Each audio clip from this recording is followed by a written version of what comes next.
And now, Giant Sports Talk Live. Here are your hosts, Eric and Glenn.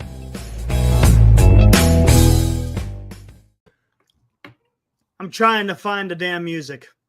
I can sing if you want. Sing it.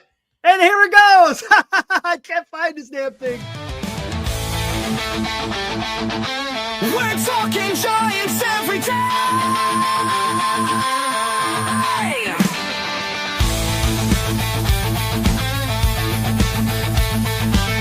Feels like I've been gone for a month. To the Oracle Park lights, Eric and Glenn keep the fire burning bright, fighting for the glory, no matter what it costs us, breaking down the moments from the wins to the losses. Giant Sports Talk, we're here for the ride. Eric and Glenn with the fan base pride, talking dreams, will they contend? But we'll back the Giants till the very end.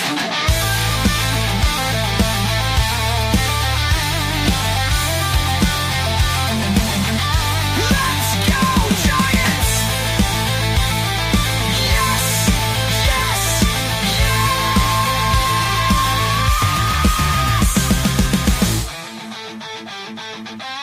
Oh! Eric and Glenn breaking it down, all Giants all the time.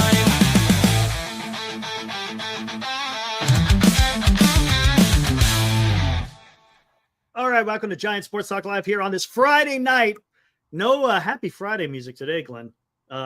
Giants lose 4-0 in Toronto. Let's get right to it. Glenn, what'd you make of it?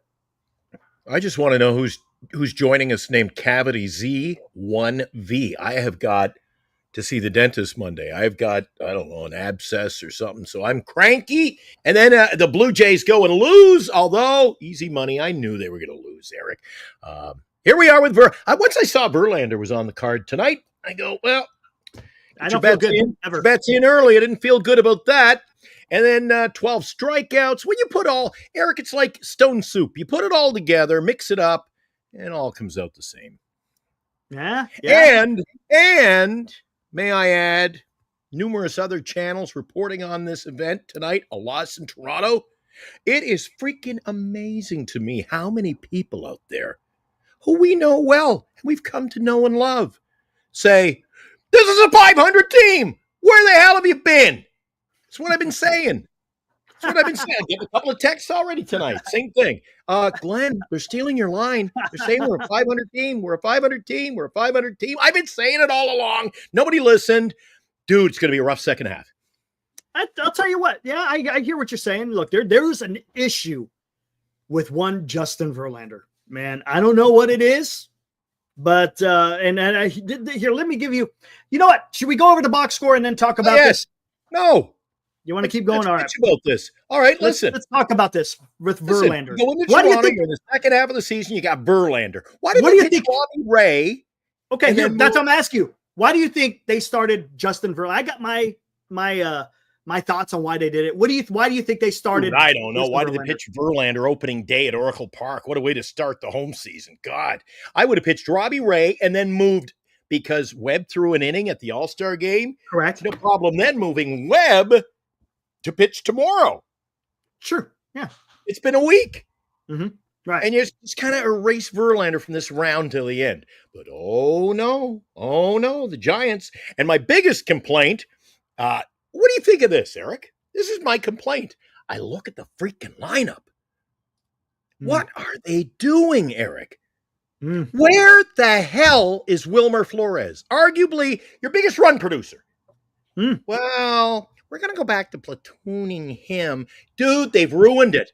They took what they did in the first month of the season and they gave it up. This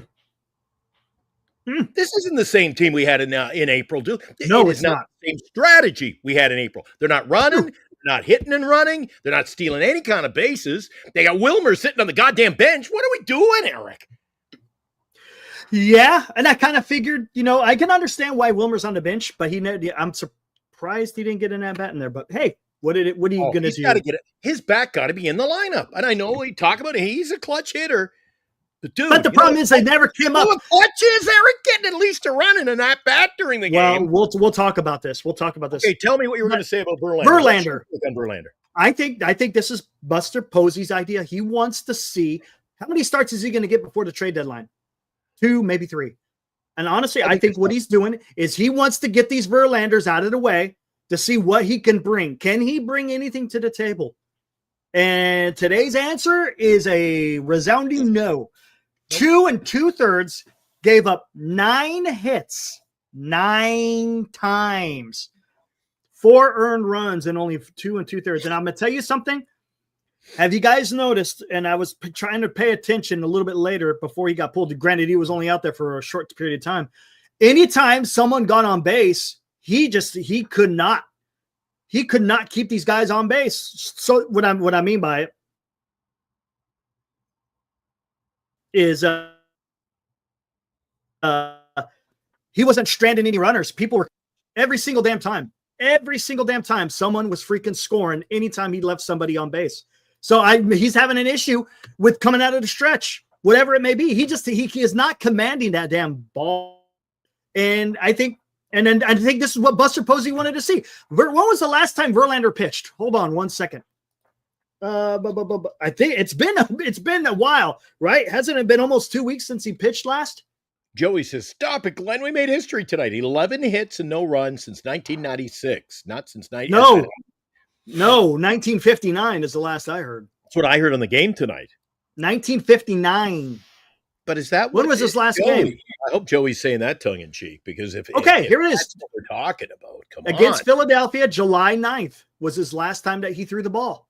So what's that tell you? What is it now? Today's the 18th? 11 days, man. 11 days. And you're going to come out and lay a stinker like that. That's bad. He should have been ready to go, man. He threw on the 9th, right? He threw on the 9th. That was his last time he threw. That's 9 days ago. Yeah. Today's the 18th. My bad. 9 days ago. 9 days ago. That's plenty of time. That's a lot of damn rest in between freaking starts, man. My God. What do you... I think he's just done. Eric, I think he's done. When are the excuses over? There's no excuses. There's none. And this is what I think is going on, though. Let me get to the point. So he's seeing what if Verlander has anything left. And then I think this is going to help him make the decision on what he wants to do in the trade deadline. Is the priority going to... He has no trade deadline value. No. I'm talking about what Posey wants to do in replace of Justin Verlander. That's where I'm talking about. It's okay. So right. let's say they go down that road. What do you do with Verlander? They ain't gonna eat his contract. They can now because only half the paycheck or half the contract's already paid down. There's only $7 million left. That's I can't see ownership going, we paid him all that money and now we're gonna dump halfway and dump half of his salary. Eric, I know this ownership wants well to think they're gonna bail. And I think they might. I think this next 2 weeks is going to tell an awful lot about the ball club. If we don't do anything in the next 2 weeks, I think the plan is, all right, let's look ahead to next year. Well, I'm going to tell you something right now, but one thing I will not do is it's one game, right, in the series, and I'm not going to panic because you got Logan Webb and you got Robbie Ray. Giants are going to, right, the Giants have an opportunity to still take the series with Webb and Ray. Now, today, actually, before we even get to the hitting, I think this was something that Posey wanted to do specifically to see what decision he has to make. And it's possible that, I think maybe he's weighing, where do I need to go on the trade deadline, right? Do I need to go starting pitcher? Do I need to go hitter? And I think today, the starting pitching is a little bit more, you want to say, the priority over a hitter. I mean, I still think they need to get a bat. There's no doubt about it. They still need to get a bat. And what are you going to do? What are you going to do? You have to see what you have. They need a pitcher. They need 2 bats. I don't think they need 2 bats. 2 bats is a bit much. I don't think they need 2 bats because Devers is starting to come around. And we'll talk about that here in a little bit because Buster Posey said something interesting on KMBR a couple of days ago. As a matter of fact, he pretty much reiterated exactly what I said here on Giant Sports Talk Live last week. He said something. Was it on KMBR? Jesus Yeah, he Christ. was on The last time I heard Buster Posey on KMBR, he told us that Willie Adames is a superstar. So I'm not putting much Yeah, I into hear it. you. You Hear can it. play it. You let me hear it, but I'm not coming out of the gate all excited about his comments, Eric. I hear you. Well, hey, he's the man, and until he proves otherwise, and that he's the guy, man, right? And to be honest with you, he could be meek. To be honest with you, he kind of is following exactly what he's been saying. Yeah, it was stupid for him to say that Willie Adames is a superstar. I get it, but that's what you say in public, right? Right? I don't agree with it. I think he could have used a better choice of words than superstar, right? Isn't that along the? But yeah, look, but that's along the lines of Farhan saying we've got the best pitching in baseball. Yeah, the best rotation. Whoa, I tell you what, though, that is the least of our worries. We got bigger fish to fry. I'm not worried about what Buster Posey says for the most part, right? I'm worried about what is the product that we are seeing on the field. So I got a feeling we are going to see a starting pitcher at the trade deadline. They just had a text. They said, you got to stop using the straw on the show. Look. Hey, yeah, there you go. Huh? Looks like you're having a transfusion of sugar. It's better than a big giant coffee cup. Hey, let's start the second half, buddy, by getting some guys got some in super here chats that we in there. know. You know what we got? And now, another Giant Sports Talk Live Super Chat. Fuji Simeon, thank you, sir, for $2. Says, what assets do the Giants have to make a trade? We'll talk about it. Speaking of which, should I do it already? Let's see what you have to say in the chat. This is going to be something. Here we go. Let's talk about this. Well, let's not. Okay, now I'm going to jump in on all of you. Let's keep going. Let's not talk about this. Let's take a look at the stats. Get those out of the way. I just wanted to give a little debate over what we saw in the field. Yeah. Sooner or later, we're going to put some stats. I tell you what, let's do this. We'll do the stats and then first and kind of get the juices. Yeah, let's do the stats and then we'll get into the poll. How's that sound? Here we go. And now, today's Giants in Review on Giant Sports Talk Live. And there's your final. Toronto 4, Giants 0. Toronto improves to 56-41. Giants are 52-46. Giants 0 runs on 11 hits. How? Yeah, there was some lucky hits in there, Eric. No, there was a lot of hard hits, though. There was a lot of hard contact. There were a lot of hard hits by Toronto, too, in one inning there, didn't they? Yeah. There was. Yeah, they were lighting up Verlander. But you know what? Tristan Beck. Hits could have been. After the second inning, Toronto didn't do shit. At worst, the hits were even.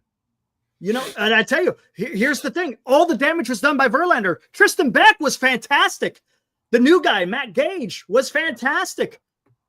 But Giants could add on. They got 11 hits, which was great. I'd love to see 11 hits. 0 runs, a little bit weird. Okay, we'll talk more about the lineup, but you go through what happened tonight. There's Yastrzemski leading off. 1 for 3, strikeout. Matos came in and pitch hit for him, struck out. Ramos had a good game, 2 hits, right? Devers had a good game, 2 hits, one of them being a double, almost hit a home run, missed it by a couple of feet. Chapman was 0-4. Adames was 1-4. Lee 1-4. Schmidt 1-4. Smith 1-4. Bailey 2 hits. How about that? So there's a lot of hits, and there's a lot of strikeouts, and no walks. So how you baseball, man? I tell you, I think it's all about our lineup, Eric. And you can. What happens if Devers goes 4 for 4 every day for the next 2 weeks, and then we strike out 12 times and nobody gets anything done? It's not a one-man show by any stretch, and that's been a problem. The top 2 guys get hits. The rest of the lineup stinks. You get the bottom 3 when Koss was putting on a little bit of a show. Bottom 3, oh my God, nice 6 for 8, and nobody else shows up. The problem is we don't have a lineup. We don't have a lineup. We've got players. Well, the thing is they hit today, though, right? That's what I'm saying. Normally, you're out there and they're getting. They didn't hit too well. No, they hit. They get no runs. That's the problem. Is they didn't. They got 40 hits. They got no runs. The first 2 innings were backbreakers. You had the table set. Runners on first and second in both innings, right? In first and second. And then what did you do? You wind up hitting into freaking 2 double plays that end the inning. It just sucked. As a Cavity, I see what you're talking about. Yeah. You didn't get the hit when it mattered. And that's important in baseball, right? You got to score runs, man. But this is the story right here. Verlander, 2 2/3, 9 hits, 4 earned, no strikeouts, 2 walks. Didn't do a damn thing. Beck came in, only allowed 1 hit. He went 4 1/3, only allowed 1 hit. Gage came in, clean inning. Well, except for the walk. No hits. The bullpen came in and rescued Verlander, but unfortunately the lineup just couldn't come through with a run. They couldn't get it, man. Talk about a freaking pain in the ass. It was a frustrating game. This was a frustrating game to watch for the simple fact that you see the Giants hitting the ball. There was a couple of times when Chapman, he hit a liner to the freaking left fielder. I mean, he scalded it right out of the glove. Willie Adames hits a freaking bullet to the third baseman. Freaking hits it into an out. I mean, it's just, it sucked. It sucked, man. I found a comment in the chat. We've got to get it bronzed. Make a statue out of it. Because it's the quote of the year. Let's hear it. Giants were unlucky offensively tonight. Yeah. Unlucky offensively. Can I save that one in the back pages, the annals here, so I can bring it out every night? Use your phone. Take a picture. Take a picture. There you go. Today, the Giants were unlucky offensively, Eric. Yes, they were. And it was frustrating because the Blue Jays must have been lucky. They won. There you go. There you go. The Jays were lucky because they won. Giants were unlucky because they lost. There you go. By the way, the squares are officially sold out draw coming up this weekend. Yep, this weekend, Sunday. How about it? I might invite. I'll take some friends. Be nice to me when I win. I got to pick some people to take. So be nice to me. All right, there we go. Better. I got it up. I got it out there. Short and sweet for that. What is it? Would you trade Eldridge this trade deadline? No. Would you? No. Would you? No. Would you trade him? Why? He can't play this year, but we're not. What position does he play? What position will he play when he shows up? Well, he better play first base. No, he won't. You know who's going to play first base? Who? Rafael Devers. He's going to be your first baseman of the future. Because Wilmer will be gone. You don't have a 20-year-old freaking DH. That's the problem. Right. Devers will be your DH. I think he's going to be your first baseman. Honestly, I think he's going to be your first baseman next year. So we're not even finished. We just started. It's game 1 of the second half of the year, and you and I are already arguing about next year's lineup. This is going to be a big second half. It's going to be interesting. It'll be a great show all day. T-Shot says outfield, right field. Okay, we'll see. Maybe. I'm just asking the question. All I'm asking, I'm not going to put for who. I'm just saying, would you guys be willing to trade Eldridge? That's just the question. Would you be willing? Eric and I don't vote. So I don't vote, no. But I'd say no. And that's fair. And look, I get it. I'm not putting any eggs in this year's nest, Eric. We ain't winning this year. We're not going to win. There's no parade, Eric, in downtown. There's no championship coming to the Bay. Why would you screw around with what could be a rich future for this team to play to get in and lose? What if you get someone that's controllable? We already have somebody who's controllable. He's in AAA. I'm just saying, but no, 6 years. That's okay. What about someone that's controllable who can play in the MLB? We don't know if Eldridge can. We don't.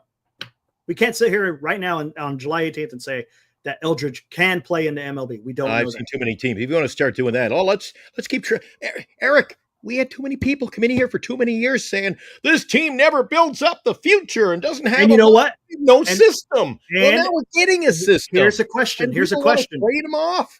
Okay, but how many times have we had this conversation? Oh, we can't trade this guy because he's going to be something, and he wind up to turn out to be nothing. Do you see? Yeah, but you can't. You right? can't go through life like that. I married sometimes. But I didn't get married on my wedding day. Say, do you take this woman to be your lawfully wedded wife? Yeah, until she divorces me. She probably divorced me. But I go in. I go all in. You got to go all in on your future. Can you go all in on getting someone? Okay, let's answer this. Would you trade Eldridge for a Stephen Kwan? No. Okay.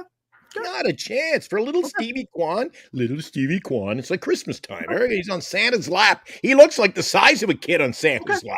That's fair. Oh, no way. And people saying get Paul Skeens. So what happens? It ain't happening. Skeens, guys. He again, a guy who's a pitcher, pitches once a week, probably on average, a little more than that. You know, the 1.2 a week. What happens if you trade your entire field? You're gonna have to give up a farm and half your team to get him, and then he blows his arm in year 2. Yeah, I know. That's go all in on a pitcher. I ain't going all in on a pitcher. And how often? How many of these marquee pitchers are there in baseball? Eric? Not many, and some teams don't have any. So, pitching, I'd be more inclined to trade for the hitting than the pitching. What I'm going to ask, this is all I'm asking. If the price was right, and I can't tell you who the price would be, I'm just asking if people are willing to trade Eldridge. Right. It's going to be dependent. I get it. I understand. I'm just wondering, are people willing to do that depending on what you get back? If it's something big, would you do it? If it's something small, no, you wouldn't, right? You wouldn't. DL donates $10. My humble opinion, this deadline won't trade for squat and call this season a loss. Wait until the offseason to sign big names. We're finding an uphill battle against better teams for the wild card spot. We can't. When was the last time we signed for a good player, Eric? When was the last time we signed a great player? Signed a great player? Been years. I can't name. Dude, let me think about that overnight tonight. I can't remember the last time we signed a big player to come here. That's a good question. We going back to the only thing I can think of. The only thing I can think of is extensions. I'm thinking maybe it goes back before we won the World Series of 3 occasions. We've extended Pence, we've extended Posey, so I don't know if you want to. No, I'm not talking. When have we signed? When was the last big super free agent signing? That's a good one. It wasn't Adames. Barry Zito. Yeah, that's probably the biggest one. And now look how that one turned out. So when you say go out and sign a player, dude, it's such a tough position to be in, Eric. I would not, no way, no how, I'm not trading Eldridge. But if you want some kind of another angle from me, dude, we can't sign anyone in this organization. Nobody will sign here. What is the problem? People won't come here. And I don't think that ownership, after giving all that money to Adames, and look what he's done. And now you've got a lot of money invested in Devers. I think the purse strings are going to get tightened up again in this organization, Eric. I cannot see them spending money. Okay, DL, I'm going to ask you a question. You don't have money to spend. You're talking about being able to compete. Who would you have to compete for the wild card, DL? Who would you have to compete for the wild card? About 4 teams. Okay. Let's take a look. You've already looked, right? Let's take a look. Okay, let's look at it again. Here we are. Number 1, Brewers. Number 2, Mets. 3, Padres. 4, Giants. Cardinals, 5th spot. Reds, the 6th. And we'll stop there. Yeah. Let's not even worry about the Diamondbacks on down. So you're saying, DL, we're fighting an uphill battle against better teams for the wild card. Are we that much better than San Diego? Look at San Diego's numbers. Seriously? San Diego, look at this. 53 and 44. Giants, 52 and 46. They both have almost identical freaking run differentials. We're still in the thick of it, right? At this particular time, we're still in the thick of it. Right? Are we not? Yes or no? Do you think, okay, with that thought, with that thinking, and you're talking about saying this season's a loss, do you think the San Diego Padres are going to sit pat? You think that are the San Diego Padres going to say, forget it, we're not going to do anything this year, we're going to reload for next year? No. Is that what the Padres going to do? Nope. Then if the Padres aren't going to do it, why do the San Francisco Giants have to throw in their hat? It doesn't make sense, guys. Come on. If the Giants are totally out of it, look, I'll be right there. This year's looks like it's a wash. Let's go ahead and trade the guys that aren't going to be under control. But Eric, again, a lot of our conversations become moot points because a lot of things can change in the next 3 to 4 weeks. Yes, 100%. Exactly. I mean, you're still in the thick of it. This is not a foregone conclusion where the Giants are just going to fall by the wayside. It could happen. It may not happen. If the Padres get three wins this month and we get 12, holy cow. Right. But if the shoe's on the other foot, Correct. dude, a lot can change. So to say that and that's they're what I'm in a saying. position now, it can change. It can change in a week in this division, Eric. Right. Exactly. Padres So won today. you're still in it. Guys, all I'm asking is don't freaking panic over one game. That's all I'm saying. You still got 2 more games in this series. Maybe they do something. Maybe they don't. Look, I don't know. I'm not a fortune teller. I can't sit here and tell you what the outcomes are going to be. But you can't sit there and say the Giants are a lost cause, but then in the same breath say, oh, yeah, San Diego's great. You can't. I don't think the team is made up of this team is not an institution that's a lost cause. I think the organization, Eric, they're not organized. The organization's a lost cause. Again, I ask you, you're arguably your biggest offensive contributor, Wilmer, he doesn't play anymore. They're not putting him in. He didn't play tonight. Didn't play down the stretch. Didn't play against the Dodgers. What's going on? He's going to be our off-the-bench guy. Well, that's a lot of offense to bring in for one at-bat. All right, fine. Then you bring somebody in his replacement who we've got guys in the chat, I don't know why, are saying, well, he's earned it.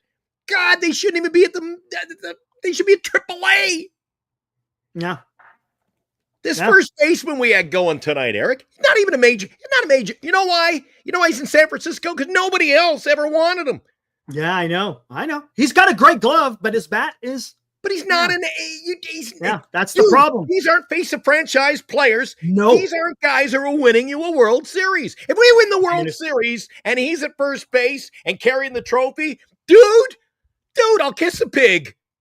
And that's all this organization to me is. They can win 3 or 4 games. You heard the old adage, put the lipstick on the pig. It's still a pig, Eric. Mm-hmm. So they win 4 or 5 in a row. Everybody gets all excited. Oh, my God. Well, Verlander, tough luck. And I keep saying, you can say he's not winning, and it's not about wins and losses. But every time he pitches, we don't get a win in the win column, Eric. Yeah, I know. He's hurting us.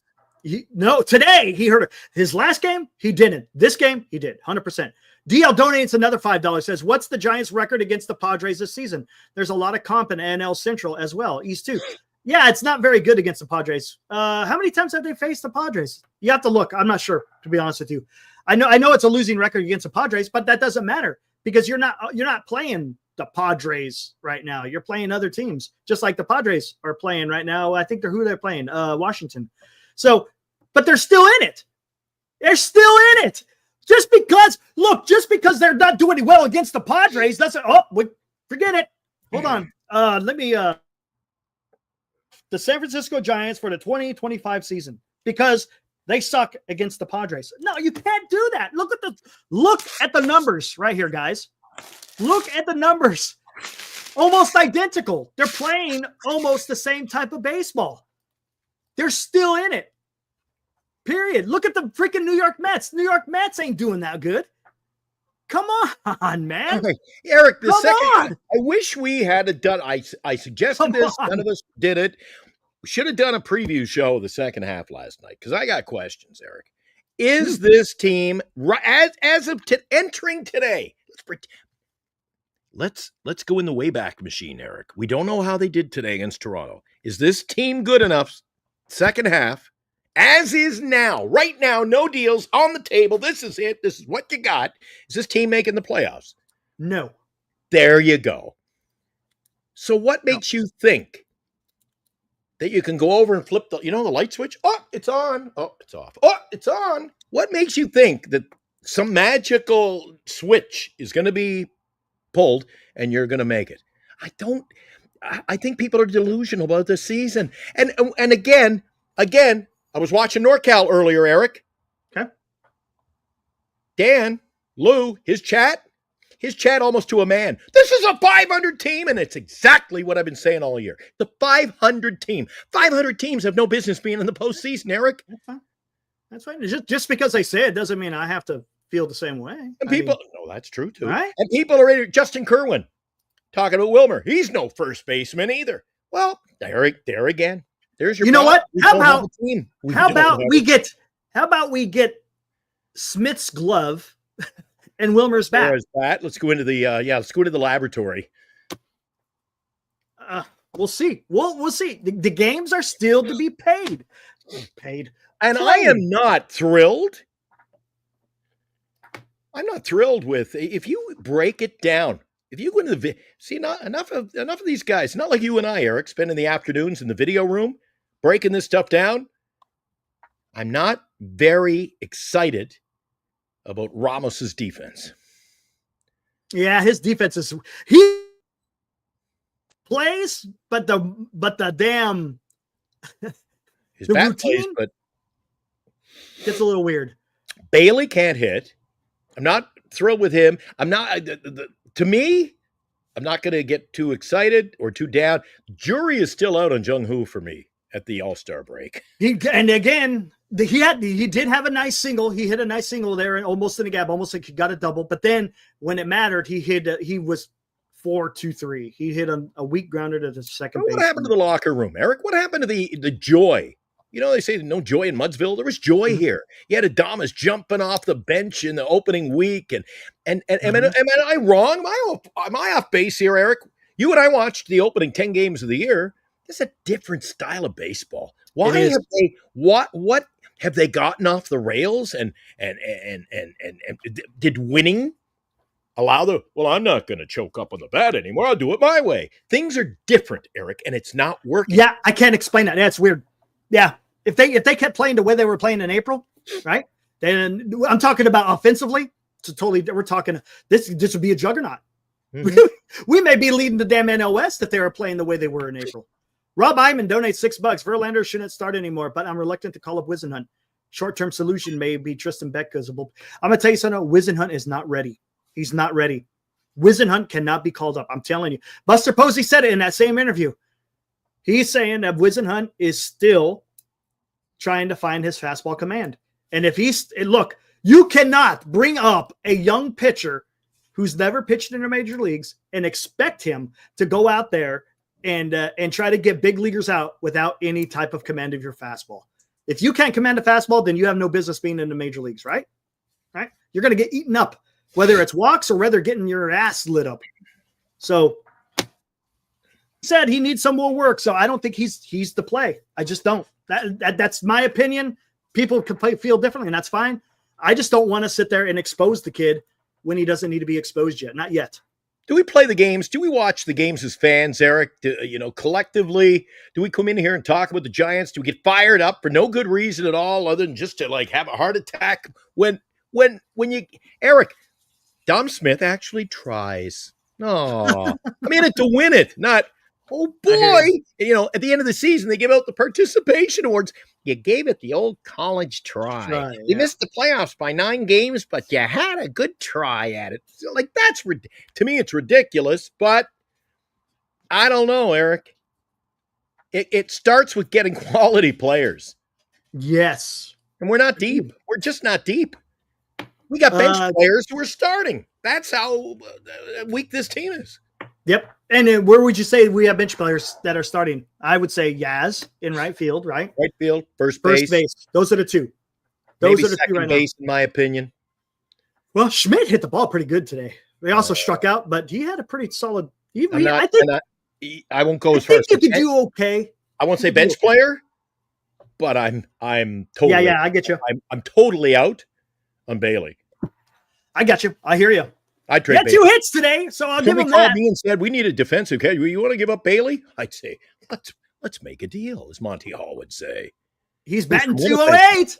He's batting 208. Holy crap! 208. Hey, he's getting close to the 220. I'm gonna run down King Street yelling. Hey. He's batting 208. He's getting close to the 220. That's all I want. Get up to 220, and we'll say we're good. But we'll have to see, man. We'll have to see. It's going to be interesting in how this all plays out. Again, today was more indicative about the future of Justin Verlander. What would you do with him? What would you do with him? I mean, you got no other person to go out to throw on the lineup or into the rotation. So what would you, Glenn, what would you do with Verlander? If you were Buster Posey, what would you do with Verlander? Let's take a look at his numbers. If you're all in, if you're on the side of the fence that this year we got to try to get in the postseason and go as far as we can go, I would say you do what you did with. I think you do what you did with the Freak. You go, yeah, you're going to pitch the 7th inning, 1 inning every 4 bullpen. days. Put him in the bullpen. Yep, and go out and get me that pitcher. That's fair. Actually, I don't. Because you can't have a 5 and 6 man rotation. So what are you going to do with him? Stick him in the bullpen so you can. You can't trade him, guys. You ain't going to be able to trade Verlander. He can give you one good inning, Eric. But once he gets to the second, Eric, this is a problem too, is it not? Second, third innings, he's toast. He does. We have problems with pitchers who go 5 innings and are hit that 5-inning rut or go over a cliff. He's a second and third inning derailment. He's had some good games. Don't get me wrong. But if you go back and look at the stats this year, giving up runs in the second inning, third inning, we're playing from behind. I'd say you're going to give us 1 inning or pack your bags. And you know what? We can part ways. Yep. There we go. I think he's taking up space on this roster. And I said that coming in. Don't bring up Whisenhunt. I'm telling you, don't bring up Whisenhunt. All right, let's play a couple of clips here. Here, hold on. Let me find this. People asking all the same questions we talk about. Would Verlander go to the bullpen? Do I have it? That's a great question. I don't think he does. I don't know. Maybe he does. Maybe I don't know. Eric, if you're Verlander, you got to do soul searching. Do you not? Do you not go back home and go, wait a second? What am I doing here? My career is over. Do I want to have any? Hey, do I want to stick around for a few more kicks at the can? Maybe I have to go to the bullpen. His ERA is now 4.99. 4.99. How many starts? 17-ish? Something 16, like that. 17? Something and hasn't got a win. And I'm going to tell you something right now, and I don't want to say I told you so, but I'm going to say I told you so. In the offseason, this was the issue that I have. Yes, is mentorship a good thing to have? It's a good thing to have. But you signed him to be a starting pitcher in the rotation. Grab the ball every 5th day, and it's not getting done. Period. But didn't we bring him in to mentor guys like Birdsong, Harrison? These guys, Eric, they're Birdsong has a 5 ERA, like a 5.1 ERA. Exactly. So what? Harrison's already gone. Birdsong, the mentoring's not doing too well. No, not doing too well right now. So exactly. All right, let's do this real quick.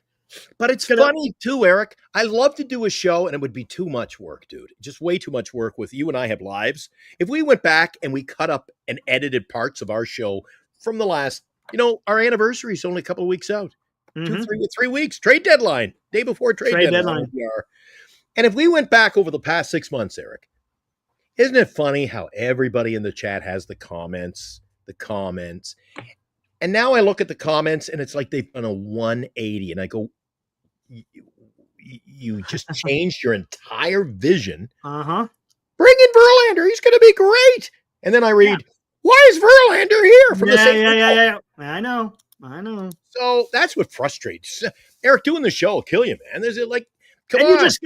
You just gotta kind of just let it roll off the back of your. You got to do what Eric and I do. If we're wrong, you go, you know what? I said 79 wins, Eric. So I'm going to be right about that. But if I said 79 is our peak, I think I'm going to be wrong. I think we can win more than 79. Right. I'm man enough to admit it. But to come in here all the time and go, this is a 500 team. And you posted like your 250 posts saying, Glenn doesn't know what the hell he's talking about. We're going to win 96 games. Oh, my God.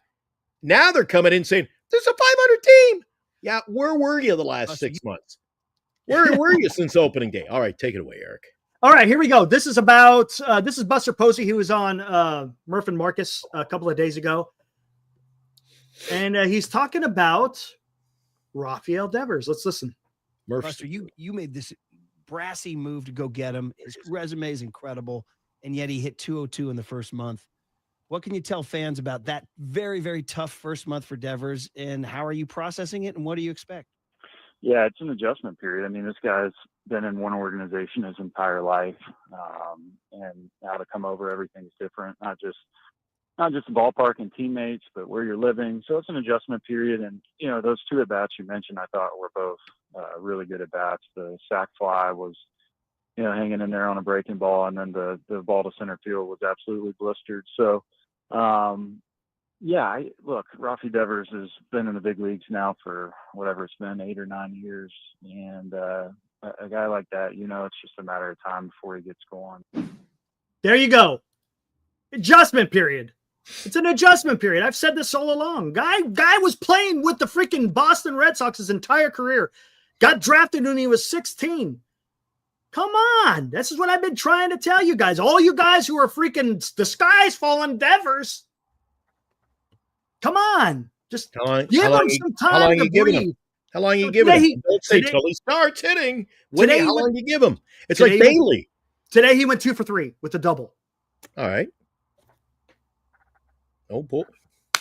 Right. We lost 4-0. So when he starts contributing, Eric, he's contributing. 2 for 3. It's pretty damn good. Hitting the ball hard. So you and I have a different idea, a different concept of contributing. If everybody on our team gets 2 hits and we lose 12-10, I say you didn't contribute enough. This team lost. It's all about win. You're the first guy who says you got to win the games. It's all about the win. You got to win the game. 100%. But you can't shit on a guy that's clobbering the ball and there's no guys on base when he was hitting the ball. Right? Fault the guys ahead of him. But I'm doing that now. Right? I'm doing that about our pitching. Verlander. We can't. Verlander. You can't fault him when we don't get the hits. Well, and to a certain extent, right? They're to a certain extent. 2 hits when he pitches. What if Verlander goes out and throws 8 innings, only allows 3 hits, but allows 1 run, but the Giants score 0 runs? Whose fault is that? Well, it's not Verlander, right? I mean, he went out there and took care of business, right? You know what I'm saying? You gotta. I see what you say. It totally makes sense, Eric. But it comes a point where you go, there's got to be a change of scenery here. If it ain't working, then it ain't working. Again, the bottom of the numbers, baseball's numbers, and the numbers don't lie, Eric. No, I hear you. His numbers, his personal numbers. If he goes the rest of the season, Eric doesn't win a game, you're going to go, oh, it was a season of bad luck. No, you got to look at his numbers too, right? If you see the 0 wins and his ERA is at 3, there's a problem with the team. If you got 0 wins and your ERA is 5, well, that's why you got no freaking wins. Because so you and I come to the agreement then that there's a problem with this team? There's a problem with this team. There is a problem. Yes, there's a problem with the lineup. There's no doubt about it. And there's a problem with Verlander. It's a problem with this team. Period. We are not a team. We are not a team. We don't have a lineup. We don't have enough depth. Right now, no, we do not. We don't have and guys are starting to agree with me. Some guys are in here saying your logic made no sense. Well, they don't understand baseball, first of all. But the people who are agreeing with me, Eric, are all in there saying, yep. One guy made the comment I just made. He said, we have bench players trying to fill starting roles. There's your problem. No depth in the team. Yeah. No depth. That's fair. So how do you think this wild card race pans out? I mean, we got like 65-ish games, somewhere around there. How do you think this wild card pans out? Who do you think makes the wild card? Bring that up again. You want to do that? Let's take a look at it. Let's take a look. Are we finished with the poll, or are we still like, I think I still have it out there. Hold on. Let me take a look. See what we got some new viewers in, so maybe you want to let them know the poll is out there. Yeah, they see it as soon as they come in. Okay. 61 votes presently. Okay, there's 120 some just on the YouTube alone. Get your vote in. All right, there you go. There is your wild card. Brewers sitting on top. Mets, Padres, Giants, Cardinals, and Reds. I think Arizona may be out of it. What do you think? I think you're going to be hard pressed to see any change. Brewers, Mets, Padres may be the best of that lot. What do you think? The Giants have a chance whatsoever. Oh, they have a chance. They have a chance, but I think the Brewers, Mets, and Padres are your best teams in that race. Okay, that's fair. Giants are 1.5 out of the Padres third. Have a better lineup than the Giants? Padres have a better lineup than the Giants. You think the Mets have a better team than the Giants? The pitching's been suffering. They don't have the pitching, not like they do. They have a lineup. They just have the pitching. A couple of their starters back. Eric, yeah, but they're not all that great. Soto hasn't really performed, I don't think, to Soto standards, and their pitching has been pretty abysmal. And would you say Devers hasn't played to Devers levels either, right? See what I'm saying? Oh, well, you can't start that. Okay, pull up their catcher, pull up their first baseman, pull up their right fielder, Oh, pull up yeah. their center fielder. Dude, we don't have the And their talent shortstop. to Yeah, line up. I get you. And I But don't I'm think just we can saying, compete with the Brewers. I'm just saying, if you're that close, you're only 1.5 out of the third wild card. And again, that's today. What is it going to be in a week, Glenn? I can't tell you what it's going to be. They could be 5 games out of the third wild card, or they could be a game away. They could be a game up. They could be 3 games up. We don't know. We could be 4 out after this weekend. We could. I mean, that's a serious possibility, and then it changes the entire complexion of this team. Mets fans say the bottom of their lineup is just like ours. That's He's been in for a few visits lately. We haven't gotten to meat and potatoes of the story, Eric. We got to get Armand in here talking about the Mets, the wild card race. Same thing with Mark. Mark Armand, as well. if you're out there, let us know, and I'd love to hear your take on this because second half of the year is underway, and what are we going to see? I think the Mets. Look at that, a game and a half up, Eric, and I don't think they have played to their potential. Yeah. Would you say and that's the thing. I don't think the Giants have played up to their potential as well. I don't. And we got to go looking for pitching. They got Shamanaya coming back. Yeah, but we'll see how. Again, right? They got some question marks in the rotation. There's no doubt about it. If I was betting right now, if I had to handicap a parlay, 3 teams, I got the Brewers, Mets, Padres. Brewers, Mets, Padres. You think that's how it's going to finish? Okay. Yeah. Or not necessarily in that order. I could Somewhere in there. lay more cash and go.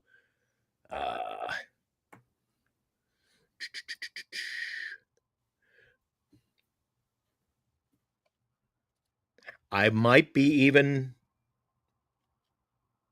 Mets, Brewers, Padres. Think Mets, Brewers, Padres. Okay, that's fair. Mark it down. Glenn's Brewers picks. are pretty good. I think Chicago Cubs, I think they take the NL Central. They're freaking good. They're good. And I also, again, as you and I have reiterated, I wouldn't count out a surprise. Remember last year, Eric? Those surprise teams always come into the mix. I wouldn't count out, and I think they've got some pitching and some decent players enough to make a run, and that's Cincinnati. Cincinnati? Yeah, they can make some noise. They have a key, and it's not on field. I think they got a manager who can get them into the thick of things. Just a thought. I think Cincinnati may be the underdog in that whole race. What say you? What do you think is shaping up? Don't leave me on the hook here.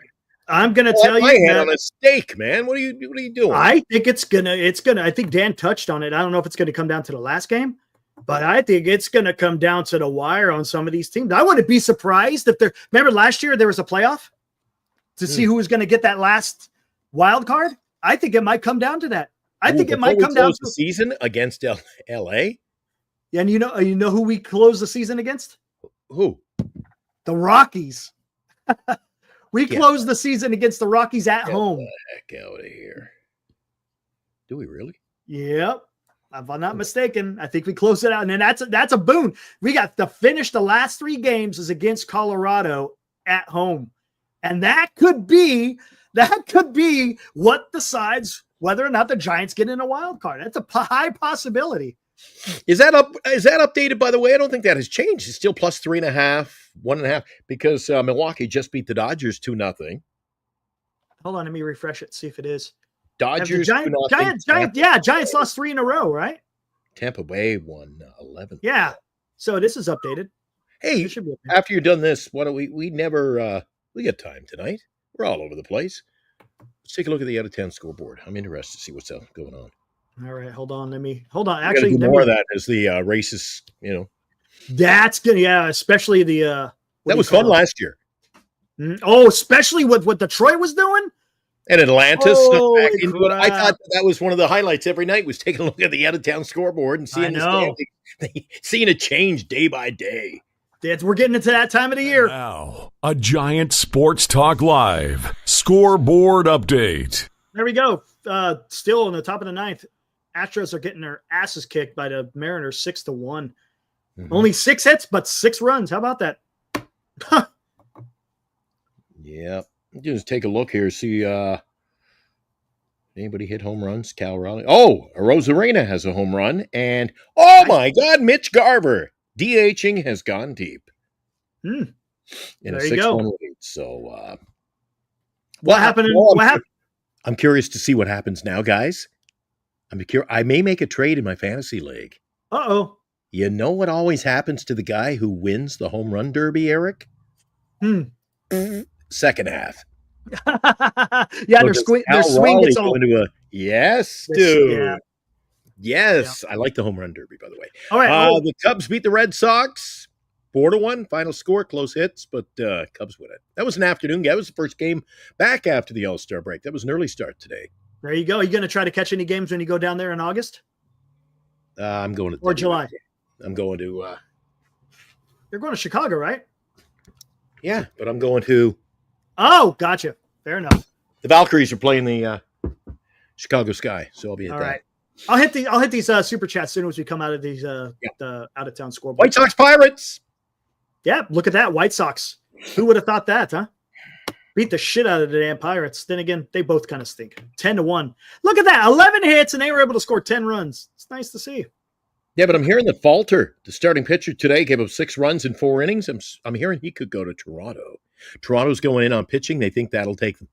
Okay, there you go. What happened in Philly? Hitting lineup. So, Philly. Ooh, somebody's smoking weed again. You want to close the window? Yikes! I won't make it through the end of the show. Phillies. Let's see. 6-5. Angels won that game. Eric. Wow, the Angels. They're almost at 500. I think Harper went deep in that game too. They're almost at. They're 48-49. How about that? That's a guy who's got to turn around his second half. Is Bryce Harper? He was picking it up in San Francisco, and he had another one today. So maybe he's on the. Maybe he's on a heater. It's possible. There you go. Padres beat the Nationals 7-2. Again, 11 hits, 7 runs. Did you see that throw by Tatis from right field? Threw out a guy. I think it was Wood that he threw it at He did at third base. Yeah, that was a beautiful. By the way, there was another beautiful throw we'll talk to about later when we get to the game.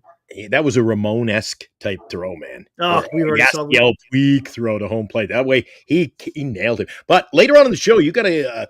I don't stay as up to date as you do. I work all day, and unless it comes across my phone. You know what was coming across my phone? What you got? Some nastiness continues off the field. Dodgers, Padres. What the heck was Manny Machado doing with Ohtani? I have no idea. I'll look into that and give you details, man. Oh, yeah. I have no idea. Oh, interesting. Yeah. Here we go. What happened in the freaking Flushing?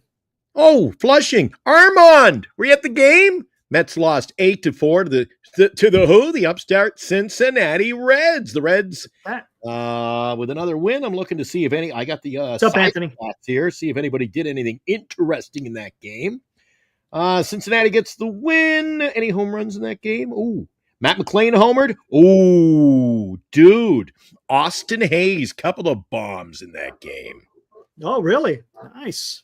Austin Hayes has 8 on the year, and the young DH went yard twice today. I got him on. I got him in Vince's league. Matter of fact. Of course. There you go. Jesus. Miami. I only got 10 innings pitching left. So look at that.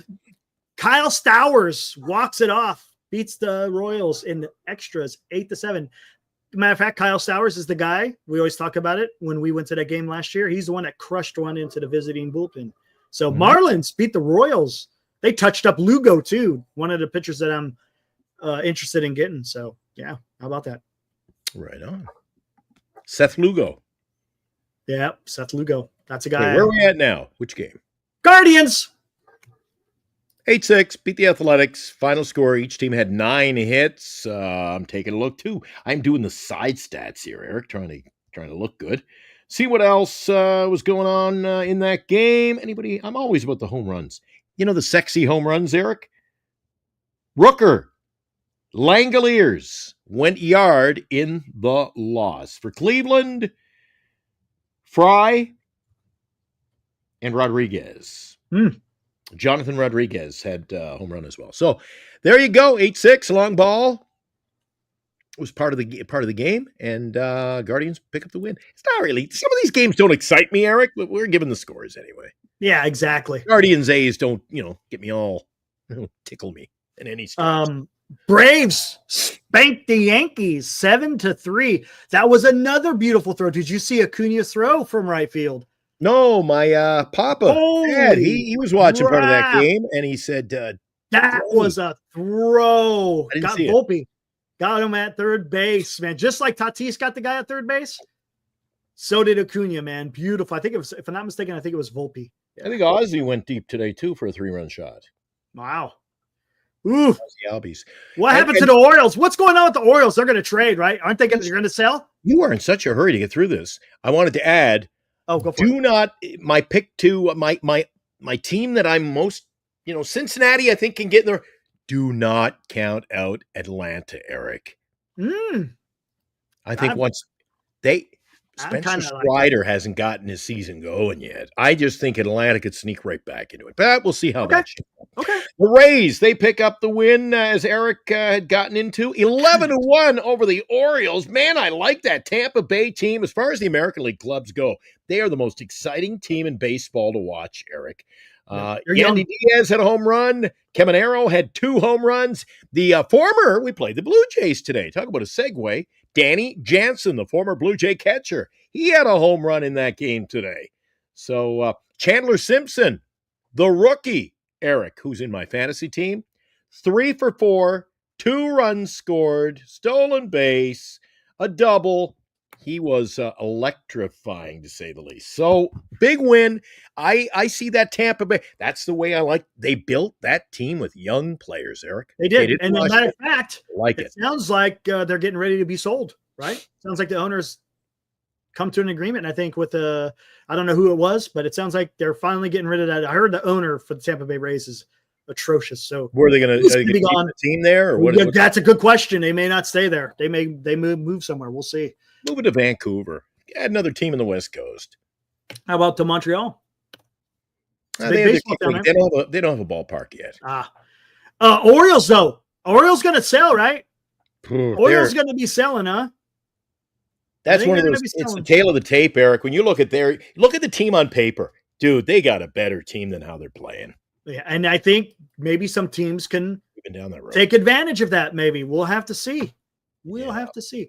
In Texas game, not very much hitting going on. 4 hits apiece. 2 runs for the Rangers was enough to beat the Tigers. 2-zip. Yep, 2-zip the final. Look at the records, almost identical, but with the Rangers being at home and the Tigers being away. Interesting. Mm-hmm. The National League team there, the Rockies, they get the second. They've been playing better, Eric.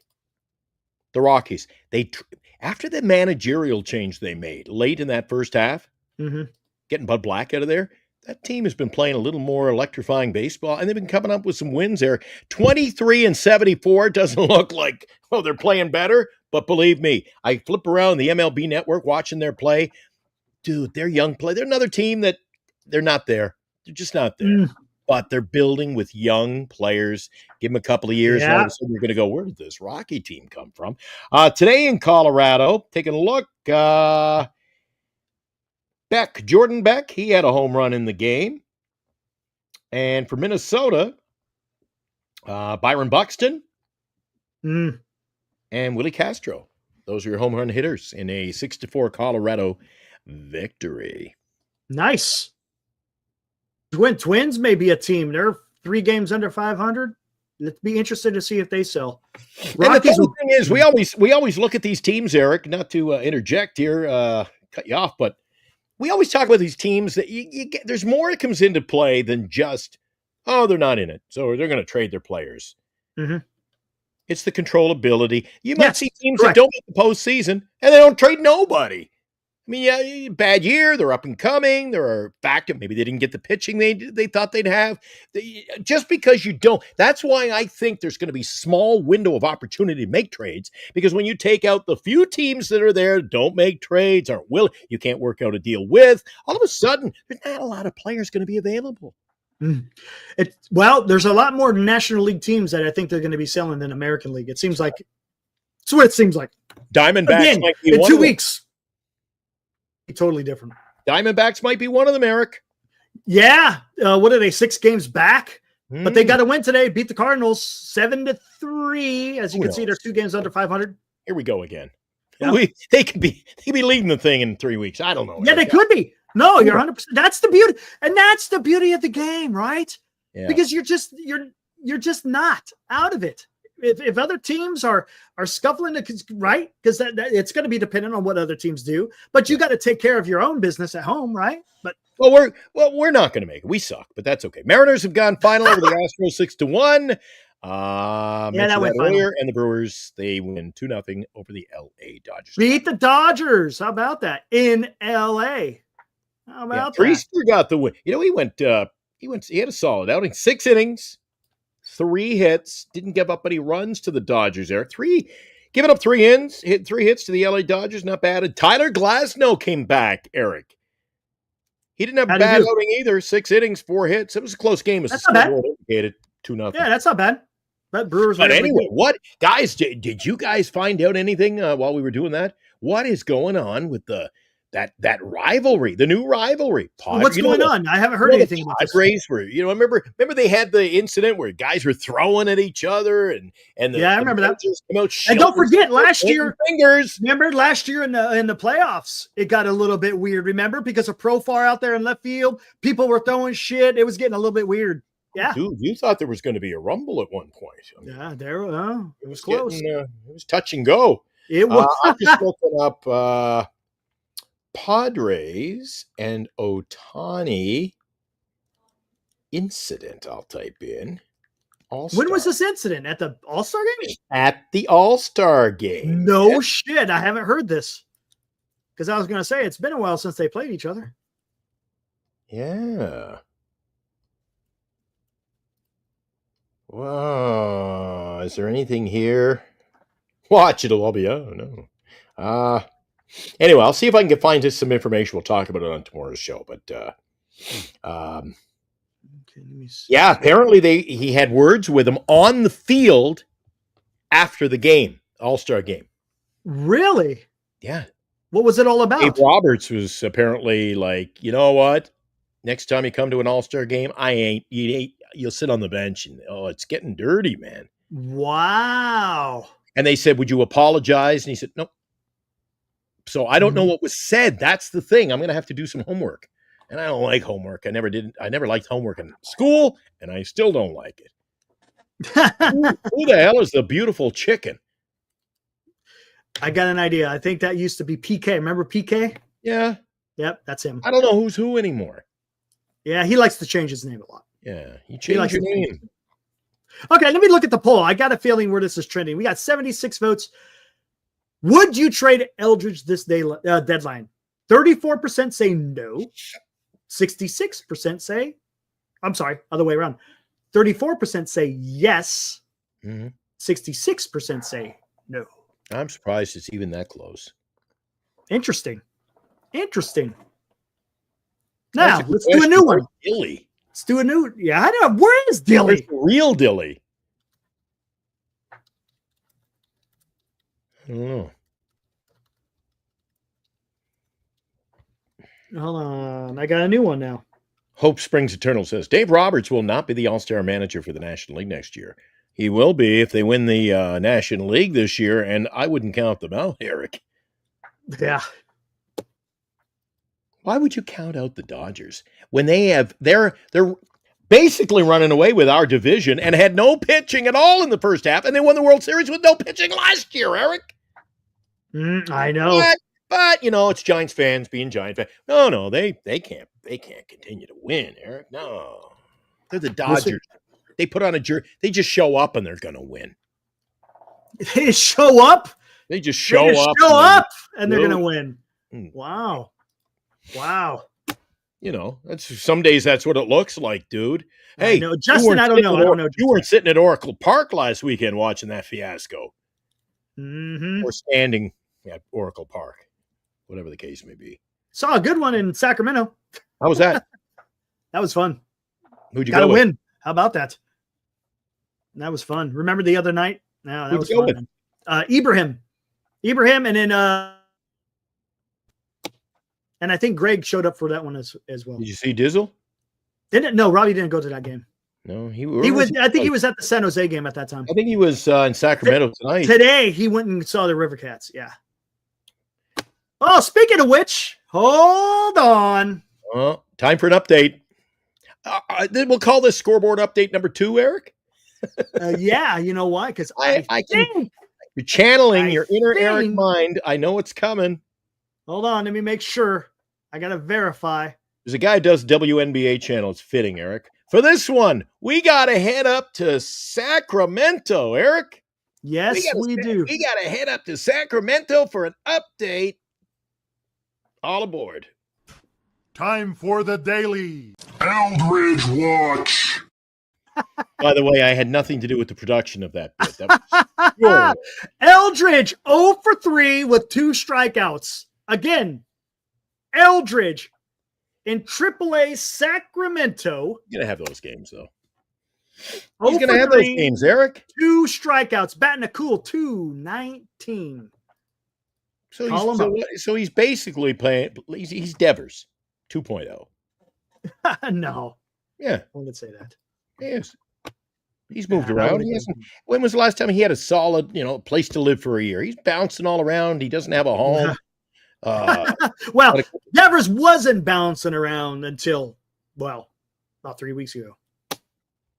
So don't let those numbers fool you, Eric. Don't get caught up. Eric, please don't get caught up in the Devers is going to hit 40 home runs. He's playing at Oracle now. He was at one of the most, that right field at Fenway. He should have had a plaque with his name on it. It was like, here, throw the ball over the fence. It's so close. It's different hitting at Oracle Park. There's so many factors. You can't just make a trade, guys, and say, oh, the boy's coming in. Everything's going to be hunky-dory. He hit 50 home runs last year. He's going to hit more this year. It's not the way it works, dude. There's a lot of factors, and one of them is our ballpark. That's a good question. I'm going to bring something up. Let's see if I can find it. Here.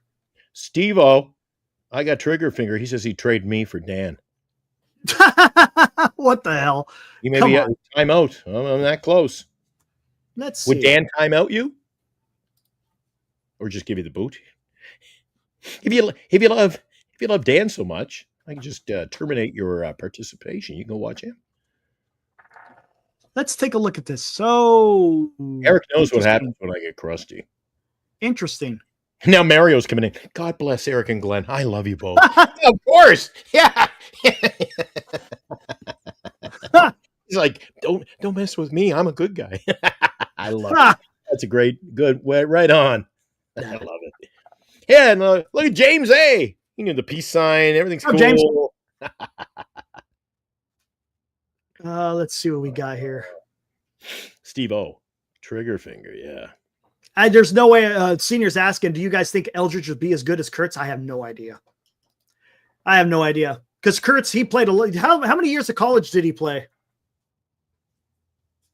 Steve-O's already on to football 2 weeks ago, but he's still here. Hope Springs Eternal says he's a big fan of Dan. I like Dan a lot, he says.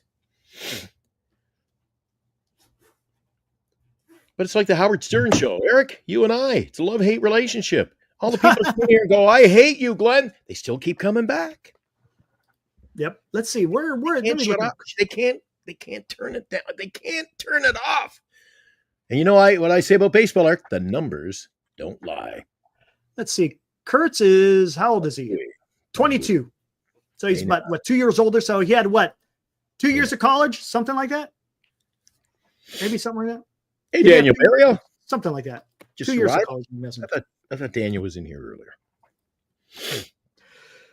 All right, what do we got here? But he's willing to let Rook. Oh, talking about trading Rooker. I thought the A's were getting better. I don't know if they trade him. I don't know, man. They're getting ready to go to freaking Las Vegas. Would they want to trade? To be honest with you, keep me here. I refuse the trade. I want to go to Las Vegas. To be honest with you, by the time they get moved into Vegas, he's going to be towards the end of his contract anyways. So. Okay, hold on. Let me see. I'm Howard. All right, so I got this vote out there. Would you trade or I should say, Chardal, full. Chardal's Beetlejuice. Would you trade Wisenhunt this deadline? 53% say yes, 47% say no. What? How about that? You just came back from the San Jose Giants game. Oh, Bernice was just talking to Skaters. The man formerly known as Skaters. I got to get that. Now he's SF Giants forever, something like that. I can't remember what it is. Forever Giants podcast. Well, he asked me what he should do to fix the channel. I told him, and he never followed. I said, take a break, 30 days, rebrand. He goes, okay, tomorrow I'll have a brand new name and a new show. So apparently he's got a new name. What you don't know what it is? Giants Forever Podcast. Yeah, that would it. Giants Forever. I thought it was a history channel. I thought it was going to be like shorts, the history of the Giants, man. Giants, I like it. It's not so bad. Giants pod. I get, yeah, it's okay. I can understand now. At least you're tapping into. I'd get rid of the name the podcast. Giants. And call it. Get rid of it. Podcast. No one else has podcasts. There's nothing wrong with that.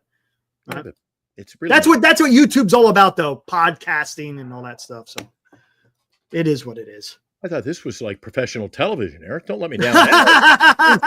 We're a year in, and it's just a YouTube channel. God. It's just Anthony agrees with me. This doesn't happen. I wish we need the big fire engine.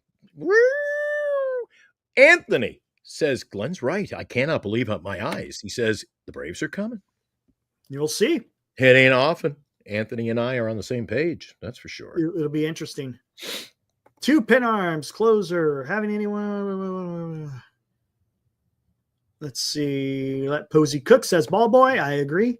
Schmo says we need a couple of pen. I like the Toronto Blue Jays bullpen. I think they're a couple of pitchers. Shit. They got some freaking, they got some good arms in that bullpen. Rodriguez. Oh, what happened to our Rodriguez, the All-Star game, man? Oh. Yeah, kind of later. Let me down. Stinker. Webb was good, though. Webb was good. Yeah, he's a bum. What else is going on? Yeah, Texas isn't going to trade Evaldi. Adolis, they might. We'll see. What do you? Okay. Do you? Do we want to? Anthony has been good. You've been well behaved, I must say. Anthony's been well behaved. He got a good rest during the All-Star break. I tell you what, man, it felt like I've been gone for a month. Me too. Right? It felt forever before there was a freaking game on. And then we come back to this. Oof. Yeah, but it's I told you in the green room. It's easy money, man. I bet 3 teams tonight, and I made just under $400. So I took home 429. How would you bet tomorrow with Webb going? Who's pitching for Toronto? Too early to look at that. You want to do that now? Yeah, we could do that. Why not? Where the hell is it? Okay. Hold on. I'll tell you what, Eric. If you want to do that, it's a 7th inning stretch. Giant Sports Talk Live, brought to you by Lefties in Burlingame. Visit Lefties for all of your Giants collecting needs. By GenesisGoldIRA.com, Signatures for Soldiers. Duxwell Printing, for all of your printing needs in the Bay Area. Visit Duxwell Printing at 37 Wentworth Place in San Francisco. And by BetterCreditCards.com. For the best credit card choice for you, visit BetterCreditCards.com. Covering the San Francisco Giants nightly online. We are Giant Sports Talk Live. Now, back to Eric and Glenn. All right, there we go. So who are we going to be facing? Tomorrow we will be facing this guy, Eric Lauer. 4-2, 2.7 ERA. Not too bad. How many innings pitched has he got? That's a great question. We'll have to check that out. And he throws left, so you know how that's gonna freaking pan out. Okay, I'm gonna take the Blue Jays tomorrow. Tonight I hit all 3. I won the bet. I bet $50. I won 429. So I didn't really win 429. You got to take 50 off that. So I won almost $400. He's tossed 55 innings thus far. So 55 innings and 58 Ks, and he's a lefty. Eric, I got the Giants tomorrow. I mean, I got the Blue Jays tomorrow. Let me read. Oh, okay. Blue Jays tomorrow. The window said my bet wasn't in, so I got the Blue Jays to win tomorrow. Blue Jays to win. Okay. Giants can't hit lefties. So you agree? 58 innings, 58 Ks, and he's got a higher rate of Ks. 9K per 9. And he's a lefty. We're screwed. Yeah. We could win. We could win, dude. We could win. I mean, hey, we could win. But again, baseball, game of numbers. Tough. Those numbers, tough, man. Left-handed pitching. It's gonna be freaking. And like I have said about Posey and other instances with this organization, until you prove it different, I gotta ride that horse. That's fair. Can't beat lefties. They can't. They got issues with lefties, and I don't know why. Someone can answer that. You know what? There's only one guy who can hit lefties, Eric.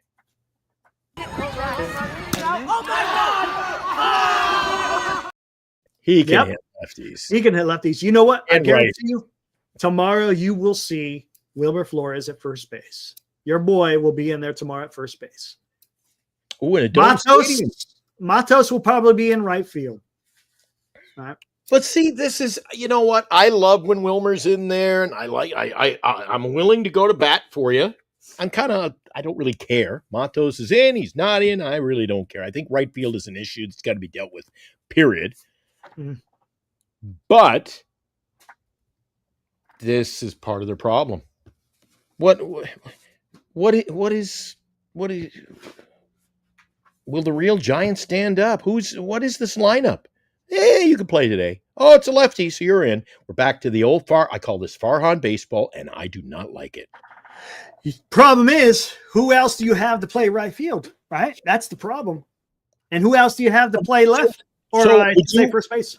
Do you think they're it's piecing fair? it together? Honestly, Do you think it's fair though, Eric, to say if it's going to be Yaz, make it Yaz? If it's going to be, you're going to give Matos, then let Matos patrol the field. I know this is a Dan line, but he hasn't marketed this one. Pick a lane. Eric. I think this is Farhan baseball. Well, we're back. That's another thing they've slowly done. Wilmer played every day. They were winning. Mm-hmm. What has happened? Wilmer started being, we're going to give him 3 days off. Now his home run, he hardly hits any home runs. And people go, well, he hasn't contributed in the last 2 weeks. He's only played about 3 games. How can you contribute when you're not playing every day, and let alone you're sitting more than you're playing? This team is very disorganized, Eric. Can they not please? It's a little bit weird. Can they not please pick their team and ride into the August sunset with it? Like, let's go. The problem is they don't know what they're so bad. They don't know what they got, Eric. That's my opinion. I think this is what's going to wind up eventually happen. I don't know if it's going to happen this season. Maybe it will. I think Devers is going to be your future first baseman. Period. I think that's where he's going to go. He's going to. I think he's your DH. I think he's your future DH. It may not be this year, but it's going to be next year. Next year, DH next year, and Wilmer won't be here. We'll see. And they got to figure out if they got to figure out right field. They got to figure out right field next year. Right? I don't know, dude. Isn't it going to open up a whole lot of questions? Let's say in 3 weeks' time they trade. If Matos ain't here, what the hell are they doing in right field next year? Good question. Who are you bringing in? Good question. So I would say that they can't. That's a great question. I don't think they can afford to trade Matos. I don't think they can. We don't know what is going on in the boardroom, so to speak. And would it really surprise you, Eric, if they announced, in December 15th, we come on and do the show, and we're both looking, and we've had shows where you go like this. Yeah. And I go, what'd you think? They signed a 1-year extension to Yaz. Oh, don't even. Bite your tongue, because if that happens, I'm losing my mind. Hey, Booty, what's up? He goes, I agree with you, Glenn, about Wilmer.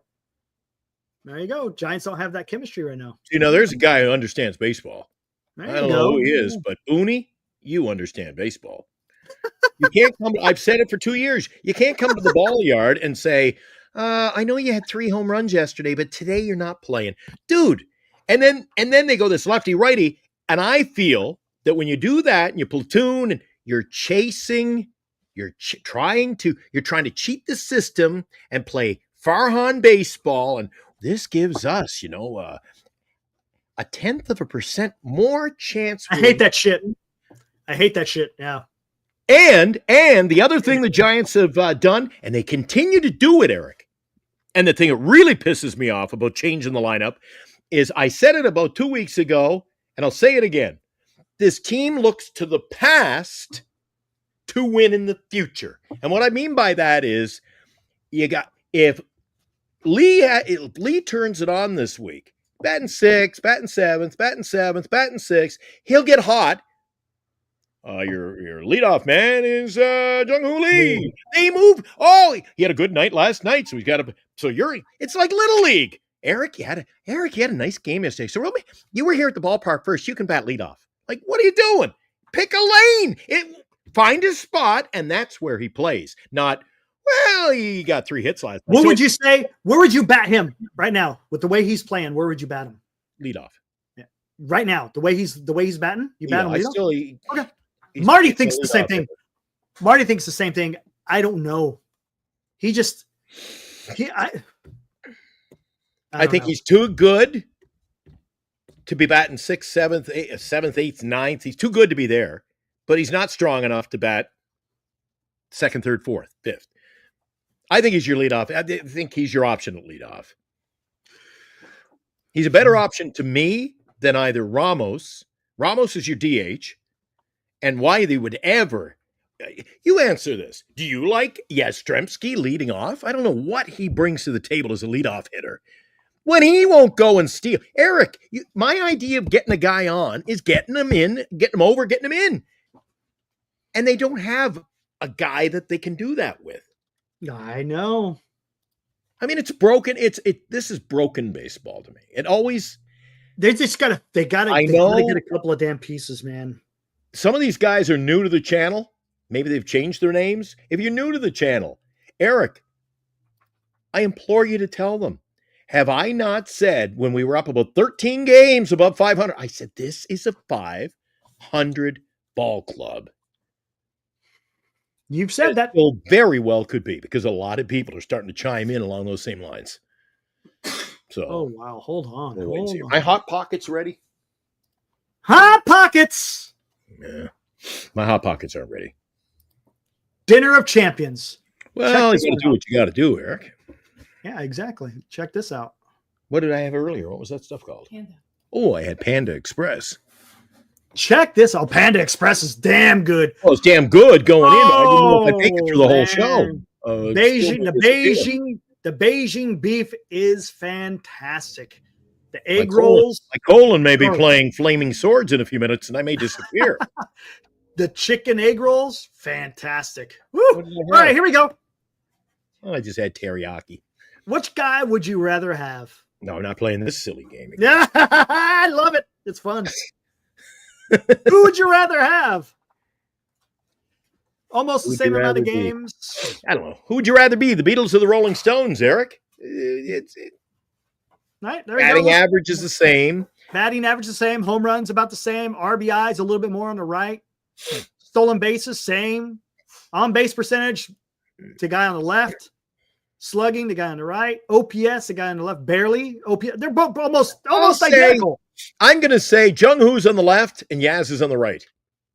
Jung-Hoo on the left and Yaz is on the right. I'll say, or is it the other way around? Yeah, I was right. They're both the same they're the same player right now. They're the same. At this particular time, they're the same player for this year. I was right. Jung-Hoo's on the left, Yaz on the right. Right? No, Yaz was on the left. Jung-Hoo is on the right. I'm looking at it. Yaz is on the left.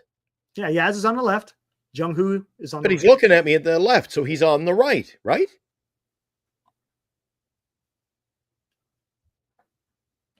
So if they're sitting on chairs, which one is on the left and which one is on the right? Yaz is on the left. Lee is he's on the right. B. Look. See, that's Yaz here.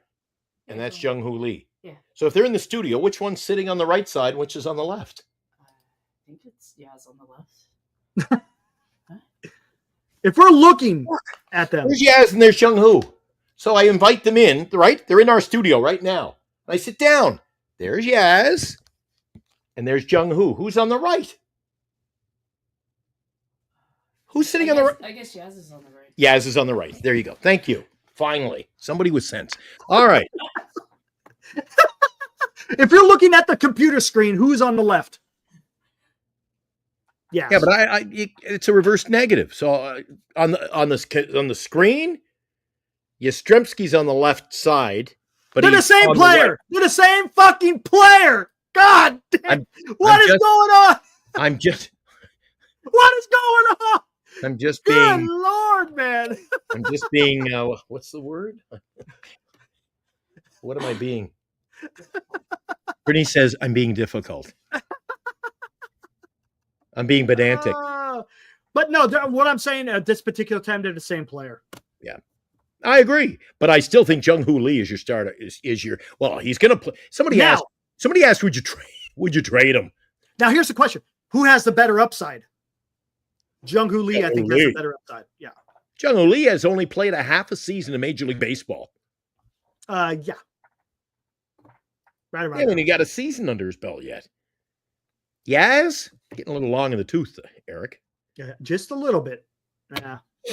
At the end of the day, you know, I've said it before. I think Lou has said it on our Sunday night show. We are in total agreement. Total agreement.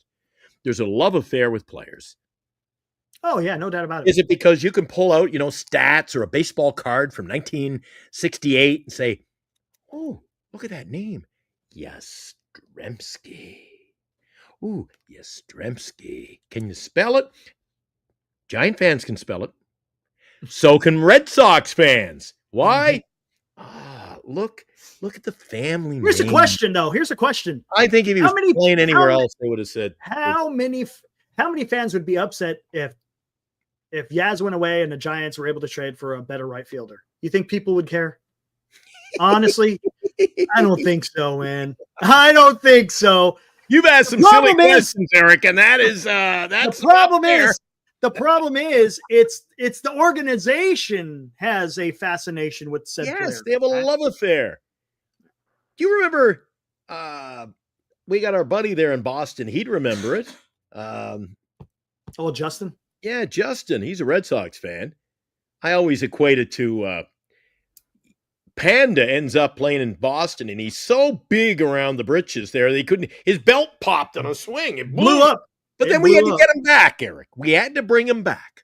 Oh, well, he had a great series in 14, 12? He had a great 2012, and he beat Verlander. Well, everybody beats Verlander these days.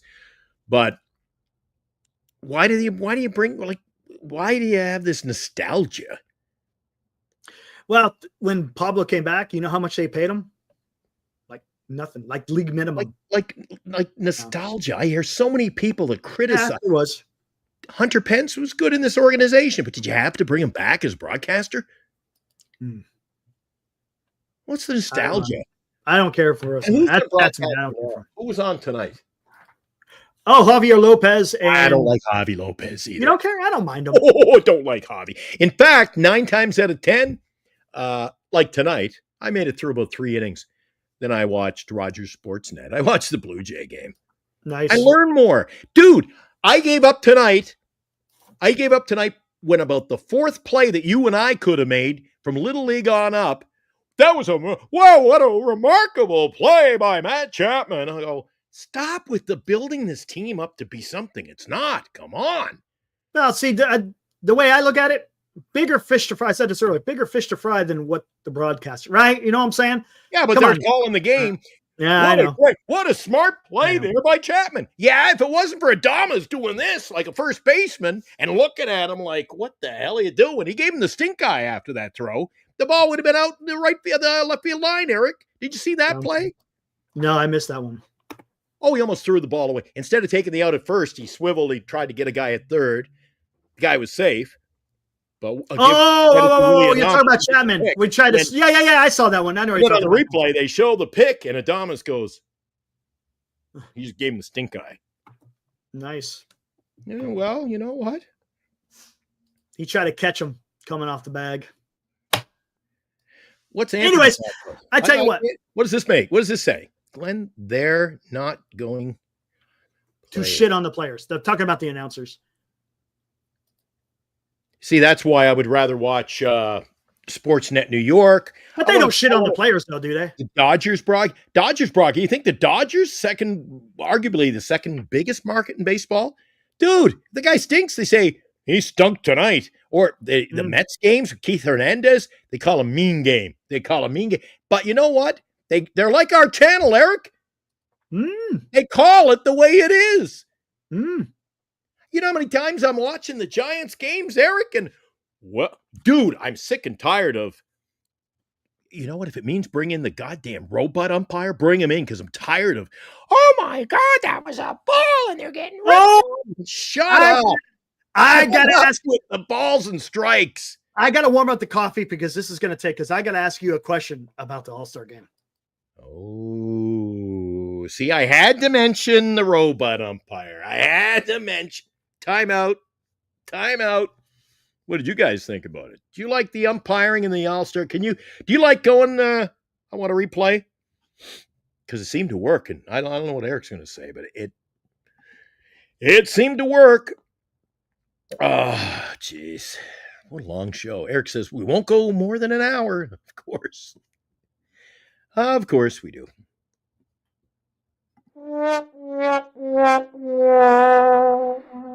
Yep. So, Eric's warming up the coffee. It's just you guys, me. I'll go back to the chat. So, what would you little maniacs like to do first? What do you want to talk about? I'm wondering what's in that coffee. Every night about this time in the show, he's, oh, geez, I got to go warm up the guy. I'm wondering what's in that coffee, to be honest with you. No, Jenny, you do not trade Jung-Hoo Lee. He's your leadoff guy. They're not even using him in effective means right now. Ooh, I think this is the guy that goes by Booney. So, Booney, I think you were on the show, and I couldn't make it both. Nothing against you.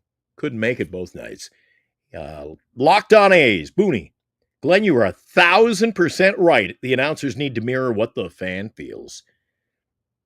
You can only lie to the fans so long, like they've been doing to me, before I go, you know what, I can't believe a word you say. You're going to keep lying to me? Eventually, I just can't believe you. That's another road we could go down, but I'm not going to go down that road tonight. Well, there's a few good comments on, and nobody's really commenting on what they think of the robos, the robocalls. Did you see the Red Sox game against the Cubs? We couldn't get anything going against Ray and the Cubs. No, that was an early game today. I told Eric over in the Bay Area, that was like 9 or 10 o'clock this morning. Game started. I was like, a little too early for Glenny. Booney was just commenting. Oh, Booney! Said that he agrees with me. Nice. He goes, announcers need to mirror what the fan feels. You can only be lied to so long, and then nobody will believe you anyway. So, and I said that's a lane we could go down. I'm just going to leave it. But it's conversation for another show. So you had a question, Eric. Yeah. First thing, how did you like the ABS, the challenge system? I liked it. It's awesome, isn't it? I believe I'm saying this, but it was quick. Dude, it's quick. I know. I seen it at a River Cats game. You just tap the head, they look at the screen, boom, within seconds, the call is either upheld or overturned. It's awesome, isn't it? I'm only fearful that from what I see in Major League Baseball, that it's going to make a mockery of the umpires. Just look at the number of calls. Every time that managers say, okay, we're going to take a replay, a review. Dude, they're cooking at about 90%, 95%. How bad are the umpires when everything's overturned, dude? Yeah, right? That tells you something. So did you see the robot calls? No, I didn't even watch the game. It's at the Razor- very end. Razor thin. Like, yeah, they can sort of see the purple line bleeding in. Yep, it was a strike. Dude, that robot system was Precise. to a fault. Yeah. It was, yeah. I mean, you could, sticked. if you There get was a play. You thread, guys if saw you the get play a, with the Rosarina, he just stood, he did in the Rosarina, he went, you get a thread that hits the zone and it's a strike. yes. So I think in the long run, I like it. But I think some things, Eric, you just gotta leave. What are we gonna have robots playing the game next? We Okay, got a how robot about this? umpire. We got like what? So like, the game ends, and all of a sudden, the text messages are flying. It's a tie game. They're going to a home run derby. I'm like, what Jesus. the hell are you talking about? So you have a mini home run derby to determine the outcome of the game. you can do What that. say in you? All-Star games What say you? because- Oh, I have no problem. That was exciting. That was exciting because you can do that in the Bay Area Senior Softball League, or you can head over to Daly City, the intramural softball league, men's and women's. You can do that there. You can do it in an all-star game because nothing was on the line. Let's just hit home runs, get out of here in 10 minutes, go hit the bar. That's all these players are interested in. Everybody wants it. And guys, if it's so important, right? If it's so important, why weren't the big names guys out there swinging the bats? You know why? Because they were already left. gone. They're all gone. Shohei was on a plane. I hated it. I hated it. Or Shohei was there, but he came I out. hate it. Did you see the pitcher? The starting pitcher came out. He was was dress clothes. Yeah, Tariq. Yeah. I hated it. It was dumb. I didn't mind it only because the All-Star game means nothing but entertainment. If that's what it means for people to tune in, I hate it. Play baseball. Come on. Then why play the All-Star game? I've said that for a while. How about you do this then? How about you do this? I tell you what. American League batters, National League batters, whoever hits the most home runs wins the All-Star game. How about that? Want to just do that? We can show up for 20 minutes. Yeah, just do that. Yeah. Just go out there. Who hits the most home runs? Call it done. And then on top of that, who gets the MVP of the game? The guy who hits the home run. The guy who hit the 3 home runs. Yeah, it makes no sense to me. I don't like it. That's not baseball. And I said there's nothing on the line. Of course, the winning players all get a ring. It's horrible. All the winners. So the National League won. Each player gets a ring and $100,000. Horrible. Absolutely horrible. I For cannot the fan, stand Eric, you go home and you know what? You asked me in 2 weeks who won the game, national or who cares? Right. That's the problem. It's like where's the competition of wanting to go win the game? It wasn't that long ago where players took some pride in winning that game. It's nothing. It's where, hey, look, we're gonna go hit home runs. Woo-hoo! Woo-hoo! Nobody remembers what you do in the preseason, Eric. Why? Because they're throwaway games. They mean nothing. They have no reality in life. And you know what? I'll tell you what. This is the problem. Because back in the 60s, 70s, 80s, even the 90s, the game that meant nothing. But they still went out there and they played the game because it was that rivalry, right? Oh, National League, American League, we're gonna beat you. There's nothing. Rose. That's what I want to do. I want to watch freaking baseball. Yeah. Gosh dang, man. Why do they gotta change this shit? It's dumb. Just have the home run derby and just call it then. That right? But it's also a situation, all major sports, Eric. It's all about the glitz, the glamour, the players now. I mean, the players now, there's no look at football. I have old videotapes and some like history tapes. Videos on certain teams. You put in a video of the Winnipeg Blue Bombers, the guys in the trenches, the linemen, no teeth, the big masks. They wore the same helmet for like 3 years. They're all beat up and bloody. Now, Eric could be like, oh, I've got to come out of the game. Yeah. I got a scratch. Yeah. Yeah. And remember, who was it a couple of weeks ago? I go, oh my God, it's not even turf toe. Oh, he's got to miss some time. Stubbed his toe in the shower. And Dallas, that's what it comes down to. That's what it's come down to. Overpaid and that's the freaking problem. That's the freaking problem. Oh, God forbid. Oh, They God play it forbid. for the money. They're playing a game that they play 162 and God forbid something happens. Whatever. You know, the WNBA are meeting Whatever. right now. The WNBA and the players are meeting. You know, I love that sport. Let them walk off. They're threatening a strike at the end of the season, Eric. Are they really? Let them strike. Let them walk off the job. Dude, this league has lost money for over 20 years. Now they want a 4,000% pay increase. I go, what line of life do you walk in negotiations and say, I want 4,000 more? Not dollars, percent.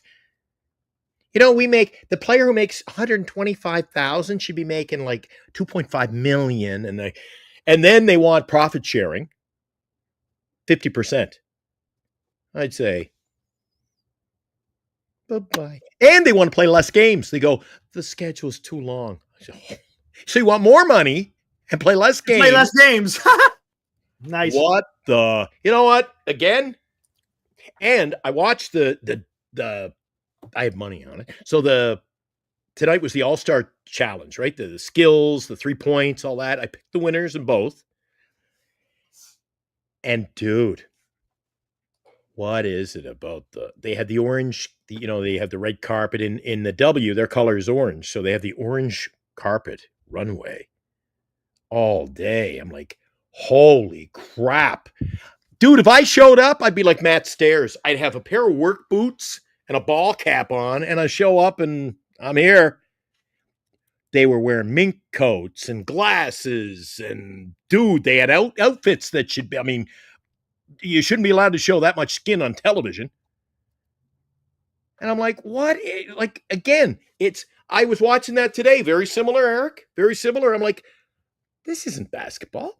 Like, what am I watching? Like, this is the All-Star event? Right, Stop and here we it. go. Senior says they do the same in hockey and soccer. Well, this isn't hockey or soccer. If you want to watch shootouts, then go watch hockey and soccer. This isn't baseball. Then you know what? Then you know what? When we go to extra innings from now on, instead of the ghost runner, let's do a swing off. Let's pick 3 players, see who hits the most home runs. Yeah. And there we go. That's the game. It's not baseball. They're catering to the people who do they really enjoy the game? No. Gosh, The leagues are catering. Why do you got to keep changing shit for the sake of changing? Yeah, the leagues are catering to the players, though, because they're just, dude, it's these unions. The unions. Well, our players can't be playing. And, the overtime could go for another hour. Well, that's hockey, dude. This shootout rule, that can decide your fate. That's like, Eric, we're talking about teams making the baseball playoffs. Don't we, since day one, and I guess I've learned to put up with it, but what do you think? I call starting the inning with a guy at second we did that in like intramural softball in high school. It's stupid. Put the girl on second and let Glenn come to the plate and end the game. It's stupid. And I'm telling you, the more people that like the stupid ass swing off the MLB is going to implement that somewhere.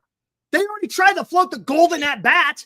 Remember that whole shit? God, how quickly I forgot. The golden at bat. Remember the golden at bat? We'll mention it as roll legs. Stop it. I'm telling you, if people come out there and they support this kind of stuff, the game as we know it is going to not even be recognizable. Oh, come on. Let's just keep some tradition, please. It's okay. There's nothing wrong with it. Baseball was better. That's why I like watching Ken Burns, Eric. I know, man. I know. Because if you ask those well, maybe not the Blackhawks. What are they? The Black Sox? 1919? Yeah. Maybe not them. But you ask most guys back then, Eric, and you watch those videos, they're great. The old black and whites. And these players, dude, they lived for baseball. You ever watching the Ken Burns, all the players they interviewed or had clips, and they said, I would have played for free. Yep. There's a few. The players won't show up at the ballpark unless there's something in their contract that says they get paid, Eric. And I see, I don't want to subscribe. I don't want to just give in. I don't want to give in. And it's pathetic because, Dan, we've talked about this before. You know what kind of great baseball? You know what I kind of wish they went back to? You just play within your own league. NL plays NL, AL plays AL. The interleague, get rid of the freaking interleague. That's why, see, and that was different for the All-Star game because guess what? Now you get to see the NLs and the ALs face each other that you don't see, but you see them all year round right now, right? They took it away. Yep. Come on, man. Let's it get. I'd rather see a showdown in the NL West. Remember what was 18, 19 games that you used to play? Now they freaking even the schedule, whatever the hell they want. It's dumb. They're changing things for the sake of changing, and it's dumb. And like you said earlier in this conversation, Eric, when you talk about the robo-ump, or you talk about, they institute it in the minors, or we're only doing it in the All-Star. You know why they do it in the All-Star game, Eric? Let's see if this works. Right, absolutely. And then next year, we'll do it in the preseason, the whole preseason. And the next year, it works. We'll do it for another preseason. Then the next year, it's in. It's in there. Yeah, it's in there. That's what they did with interleague games, Eric. It was, I know. Remember, within your division, or like the West Coast teams would play the West Coast teams. One series, and that was it. And it lasted about 2 weeks. 2 weeks, it was done. Then it's, we're going to have one early in the year and one later in the year. And before you know it, Eric, see what they do? They keep, we'll just add a little more, add a little more. And then it's done. Now everybody's playing everybody. And like you said, there is no more. That's another thing why the All-Star game means nothing. There's no tradition to National League and American League anymore. Right. You go, I'm at the All-Star game and I played that American League team last week. Oh, I played Seattle earlier. I had a great series against Seattle. Like, you guys are right. No tradition. So answer this, Senior. Then why did they do it back in not that long ago? 90s, the 80s, 60s, 70s, you name it. Why did the pitchers go out there and throw like it was no big deal? What's the difference? What's the difference? What are they, pansies? Come on. Go out there and throw the damn ball. Cuticles. Right? Go out there and throw the damn ball. Why can't you go out there for one game and throw the freaking ball? That's your job. That's your profession. And if you're worried about one game blowing out your elbow, well, then you got other issues. And Eric, if you think I'm wrong, also look at, for example, the playoff system. It was the winner of the divisions. Winners of the divisions. Yep. You had 4 teams make it. Then you had 3 in each. You had 3 teams make it. And now we got 6. They added a wild card. And 2. Yep. Now we got 3. Eric, Right. in a couple of years, there'll be like 5 teams make the wild card. So, it means more money for the teams, blah, blah, fucking blah. That's what dude, they're watering it down, Eric. Exactly. And they're pitching 1 inning. They're pitching 1 inning. What are you going to do? What are you going to do in 1 inning? My God, this is so pansified. I'm going to say it. Pansy. That's pansy. You know, a guy like Verlander, Eric, take Verlander. We should do that some night. Take the calculator, figure out the number of innings pitched by Verlander divided by his salary. How much is this guy overpaid? And I know that set people off earlier this year. That's a problem with baseball too, Eric. Guys who pitch 1 inning don't deserve millions and millions and millions. When the doctor saving a life of cancer is making his $240,000. Look, Marcus and I got into a heated debate on that. You remember that, Eric? Marcus says, I get it. They're the game. They deserve the. Soto didn't get paid enough. No, I wouldn't go there. That's a bit. Come much. on, I need a transfusion now. I'm just play the game. There. That's all I ask. Just play the game, because there was nothing wrong with the game. There was nothing wrong with our show until you had to start talking about the All-Star game. Glenn, dude, what is baseball? What is it? What is baseball? The what? National pastime. It's the national pastime. Yes, and to me, a key word came up in the chat and the conversation. I think Dan mentioned it. Tradition. What's wrong with that? There's nothing wrong with tradition. And that's why, and I'm sure every generation does this, Eric. The kids of today, when they're in their 70s and 80s, will say, oh, the game was better when I was. But, dude, 70s and 80s All-Star games, when I was a kid, I loved them. I couldn't miss an All-Star game back then when Fred Lynn was playing and the Cobra, who just passed away, was in it. Ellis Valentine and Gary Carter and Larry Parrish. And dude, you had the stars, the Pete Rose, the Collision at home plate. Like you mentioned, there's none of that anymore. It's like, tapping the other on the behind and, oh, yeah, I didn't want to run you over. Oh, I'll take the out. I'll take one for the team. Back that Pete Rose would take your freaking head off. He would. He played hard. Why? Because you played he played to win. A game has a winner and a loser. Now it's participation awards. And like you said, Eric, they play a whole game the other night. They get to the end. Oh, how can we get everybody out of here in 10 minutes? We'll have a home run derby, and then they give the award for the best player of the game. He wasn't the best player in the game. And they announced the best player in tonight's All-Star game was Schwarber. Arguable if he was the best player of the game. Who swung 3 times. He took 3 swings, and he's the MVP? Get out of here. Get out of here. Granted, it means nothing, but the way that they're just blowing it up was dumb. Oh, dude. Somebody's in the chat right now. I don't even know how to say his name. Eddie? Papasa Fiend. Oh, yeah. My favorite word, Eric. Gimmicks. Yeah, it's gimmicks. It's gimmicky. It's gimmicky, 100%. I hate gimmicks. Ugh, horrible. I hate gimmicks. The Giants were full of gimmicks a couple of years ago. Set me off. Gimmicks. We got 2 starting pitchers, and every other night is, this guy to the bullpen and this guy to the bullpen. We only had 2 starting. That's a gimmick. What happened with give me 5 pitchers or a lineup? Everything in baseball now, when you think of it, Eric, slice it, everything is a gimmick. Yeah. Well, you know who is really a gimmicker? Listen to that gimmicker. Good old Bill Veck, as in Wreck. Whew, that guy was gimmicks. Fit right in nowadays. Matter of fact, I saw we were watching a show on YouTube talking about the worst freaking baseball ideas, the 10-cent beer night. That was a disaster. Oh my God. A disaster. And then even a bigger disaster, the what is it? The disco. Disco demolition night would have been the best. Oh my God, dude. I was just talk about gimmicks. Do you remember that? No, I just remember the history of it. I remember it, but up, I was just a kid, dude. Good Lord. Talk about gimmicks. That was a little bit much, though. Dude, I wasn't lying. But the thing is, in fact, I'll photo scan my new book I got about the Seals, California Golden Seals. Veck owned, he had shares. And who's the guy who owned the Oakland A's? Finley? He was the majority owner. Interesting. Those 2 were nuts, Eric. And I told this story and you guys can look it up because you won't believe me.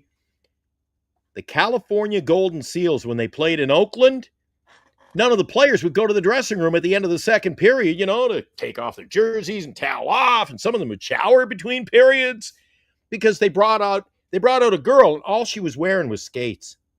And she'd skate around and follow the Zamboni. They brought a naked. Can you imagine that on KMBR tomorrow? Guys, I went to the Sharks game and there was a naked woman skating around. Dude, it would be national news. Back then, there were so few there. Nobody cared.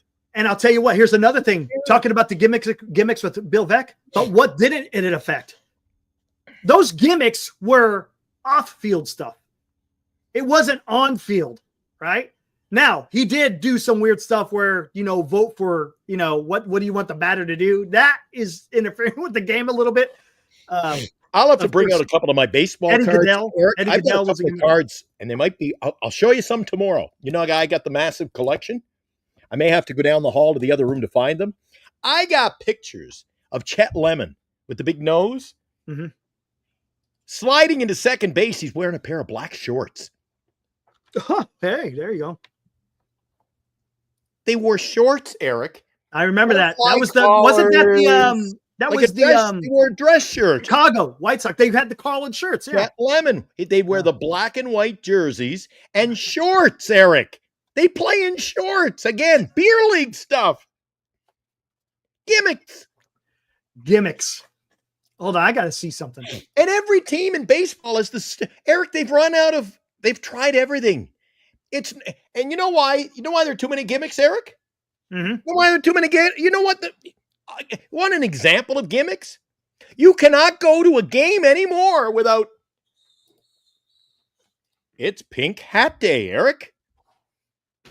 Mhm. It's Dumbo the Elephant Ear. It's come to the Dodgers game where it's Mickey Mouse baseball. Come to the Dodgers game and all the Giant fans get Mickey Mouse ears on their hat. Come on! Stupidity! They don't put enough thought into it, and they all use the same freaking stupid stuff. Why would I go? Why am I excited to go? Eric, they got a game this year. You go to the game and you get a Warriors shirt. Why are they promoting competition for the dollar, the entertainment dollar? Go to the game and get 3 tickets. You can go 3 tickets to any AMC movie theater. Well, that means they're not going to come to a game night. They'll be at the movies. It's stupid, Eric. They don't have enough educated people like me and you running the damn thing. And again, the neighbors are starting pissed off. So real quick, how many hitters in the National League are batting 300? Probably about 5. 5? Any guess out there without cheating? How many guys are batting 300 in the National League? Probably not even that, but I'll go 5. 5? That's a pure guess. Watch, someone's going to cheat. You know? See, Senior already cheated. One guy. One. What about the American League? There's a bunch. That's closer to 5. Here, I'll show you. Well, there's a few guys that are throwing guesses in. Sharks, Eddie, 2-2. Will Smith. Of all people, a catcher who, by the way, you guys criticized because I was on about Bailey. Oh, Will Smith's no good. Will Smith's no good. And you say he's the only guy hitting 300. And look what he's batting. He ain't just he's batting 323. Look at this Kyle Stowers. Holy crap. He's got a 25-point batting lead over Freddie Freeman. I know. Now let's take a look at the American League. That's why he was an all-star. 1, 2, 3, 4, 5, 6. Speaking Judge, of beer Wilson, league, Pena, Aranda, Myers, and Alejandro Kirk. Speaking of beer league, that guy, I don't know, man. There's hope for everybody in life. Look at that. Did you see him tonight? Yeah, he was good. See him play? He's good. Dude, he looks like a little people variety of John Crook.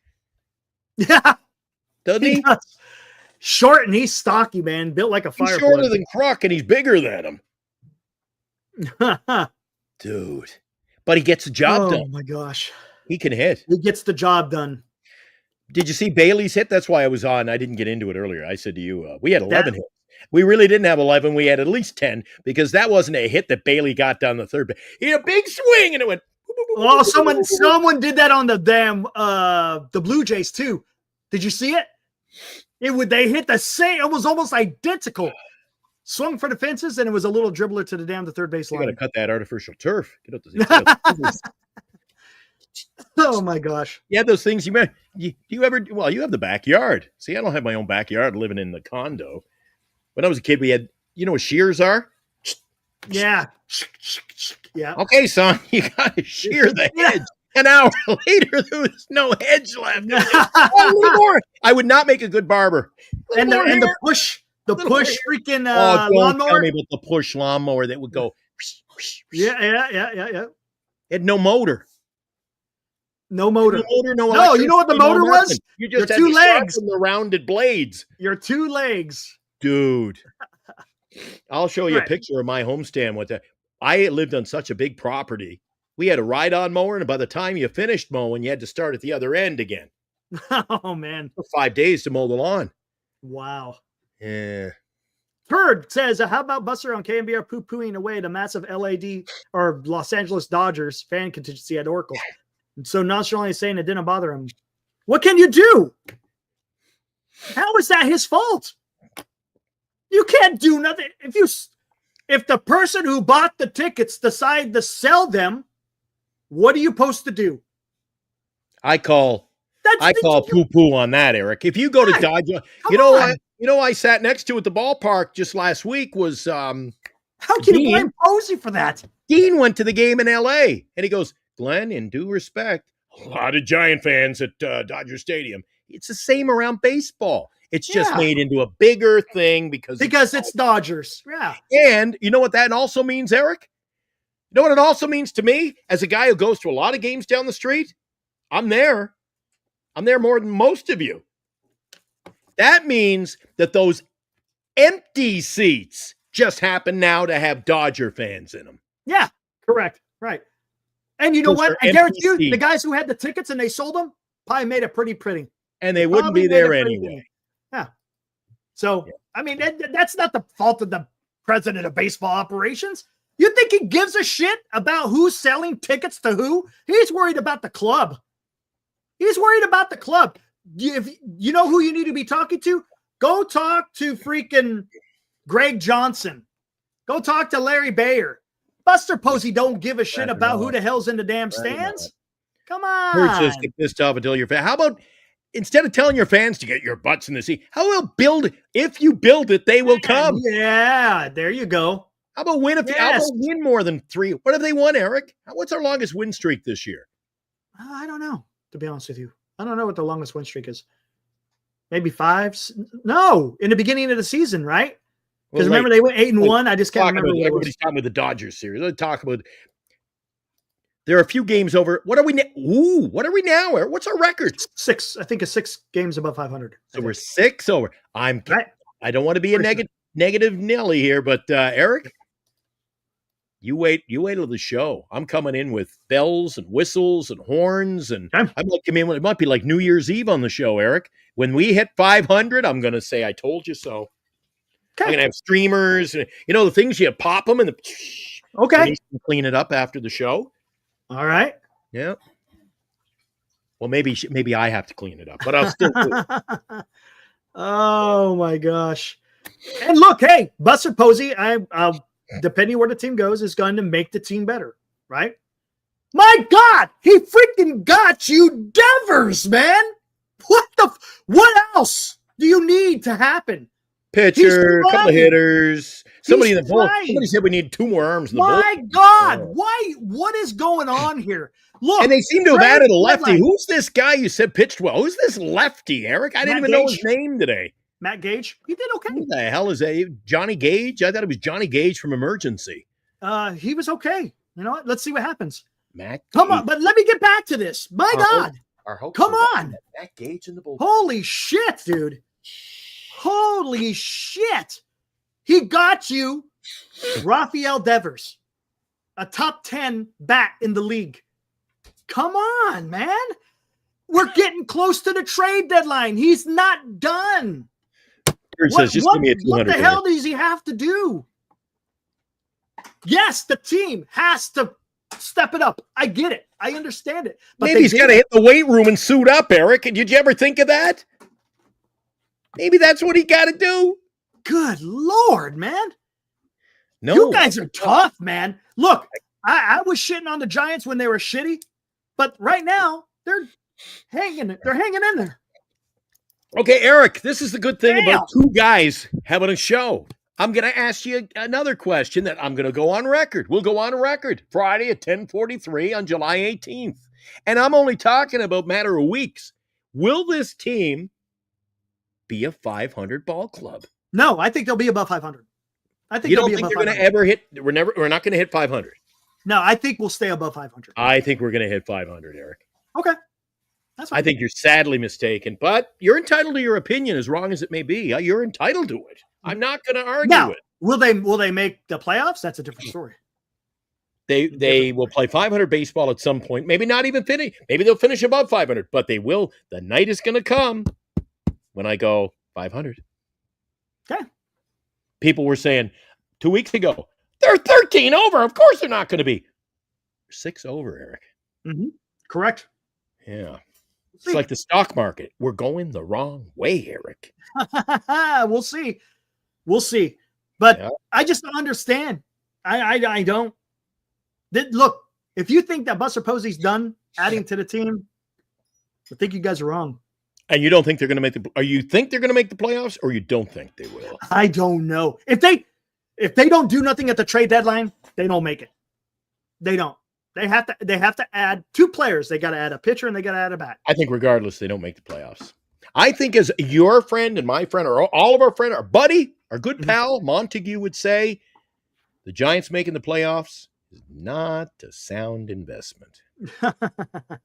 We'll see. Unless you bring We'll somebody see. in with the snake ball. I don't know. We'll see.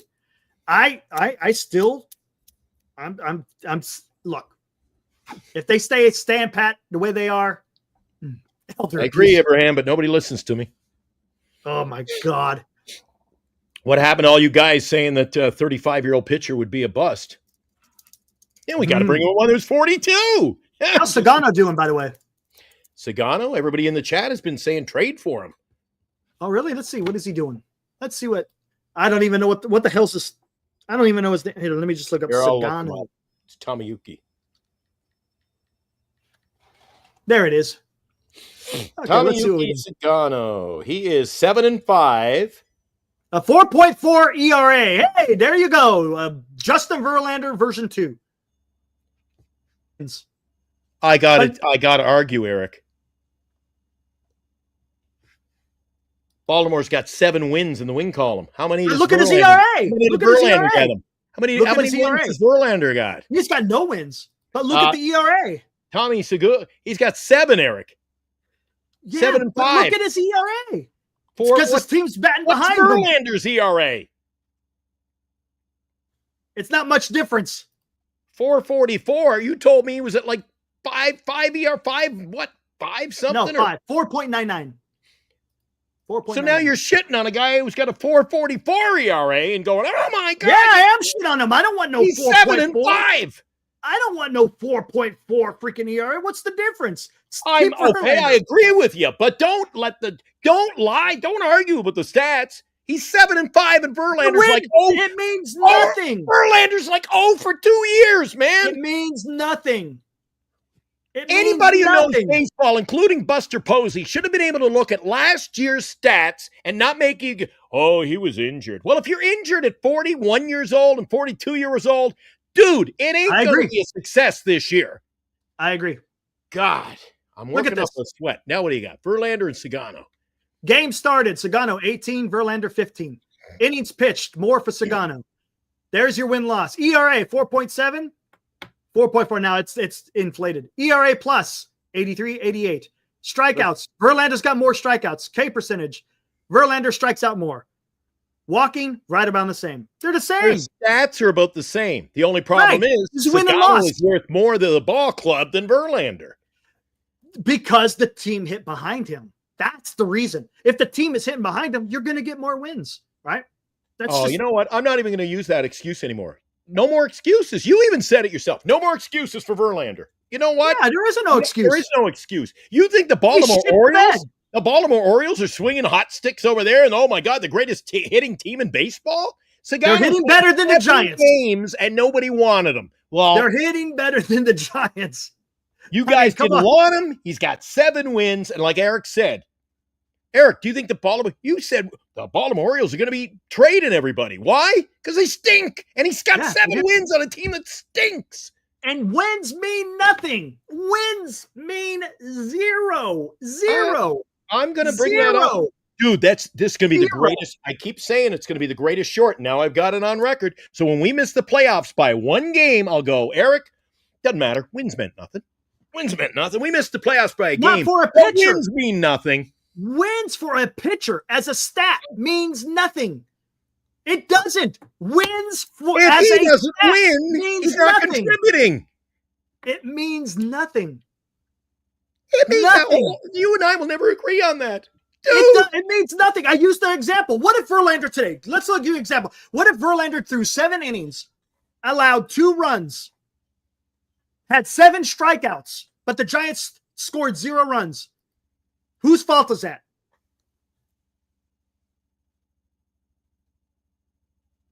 You're not going to get me down this road. I'm just saying. If Verlander threw 7 innings, only allowed 2 runs, and struck out 7, it's not the fault of the pitcher, but guess what? He's getting tagged with the loss. Yes, but no, I'm not concerned about the loss. He has no wins. No wins. But wow, Don't you got to weight the wins the same as the losses? So you were content. You were content to enter tonight's game in Toronto and go, well, it's Verlander. We probably won't win, but I'm okay with that. No, that's not what I'm saying. I'm okay with that because the team never hits behind them. So we'll just take the L. Not what I'm saying. What I'm saying is there are times when the pitcher contributes to a loss. There is times when the pitchers contribute to a win. But it takes your club. Unless you're Verlander. Right? It takes your club. Okay, here's another. Here we go. Let's talk about this. Say Verlander goes 5 innings, gives up 5 runs, right? Only strikes out 2, right? But the club goes out there and scores 7 runs. He gets the win. Does that tell you, is that because of him or is that because of the lineup? But he gets the win. Even though he gave up 5 over 5 innings and only struck out 2. See what I'm saying? See what I'm saying? How many of Verlander's games have they won? 0. So if we miss the playoffs by a game, is it unfair of me to go, geez, Eric, he pitched 26 games and didn't get a win? But would have been nice if he won one for the old Gipper. Would you agree? Would you agree that he got snake bit a few times? He probably should have at least 3 wins, right? Right on, James. Am I right? Oh, yes, Eric. And I'm fine with that. But to say the guy's got 16 or 17 starts and hasn't got a win, I think you're full of hot air. Okay. And that's being really nice. I didn't mean that. Okay, let's try something. You're full of hot air. Let's try this. Eric, and this was a team that was 13 games over 500. He doesn't have a win. Hold on. So stop blaming everybody around him and start pointing the finger at him. Oh, he does have to take some blame. I'm not saying that. He takes a lot of the blame because at the end of the day, his numbers are Eric, he's probably, is it safe to say he's probably the worst pitcher in baseball this year when it comes to contributing to the success of your team? He doesn't contribute to the success of the team. Who would you take, the guy on the left or the guy on the right? Well, but we lost. Who would you take, the guy on the left or guy on the right? I'm not playing this game. No, come on, look. 4. He's 4-8. The other guy's 7-5. He's got more wins. Who's the better pitcher? Do you see what I'm saying? Regardless of the wins. Wins and losses for a stat, for a pitcher, means nothing. Wins and losses for a club mean everything. But look at this. Would you take the guy on the left or the guy on the right? Did you say wins and losses for the club mean everything? Mean everything. And how many of those wins this year has he contributed to? 0. Look at the guy on the left. Look at the guy on the left. The guy on the left has less wins than the guy on the right.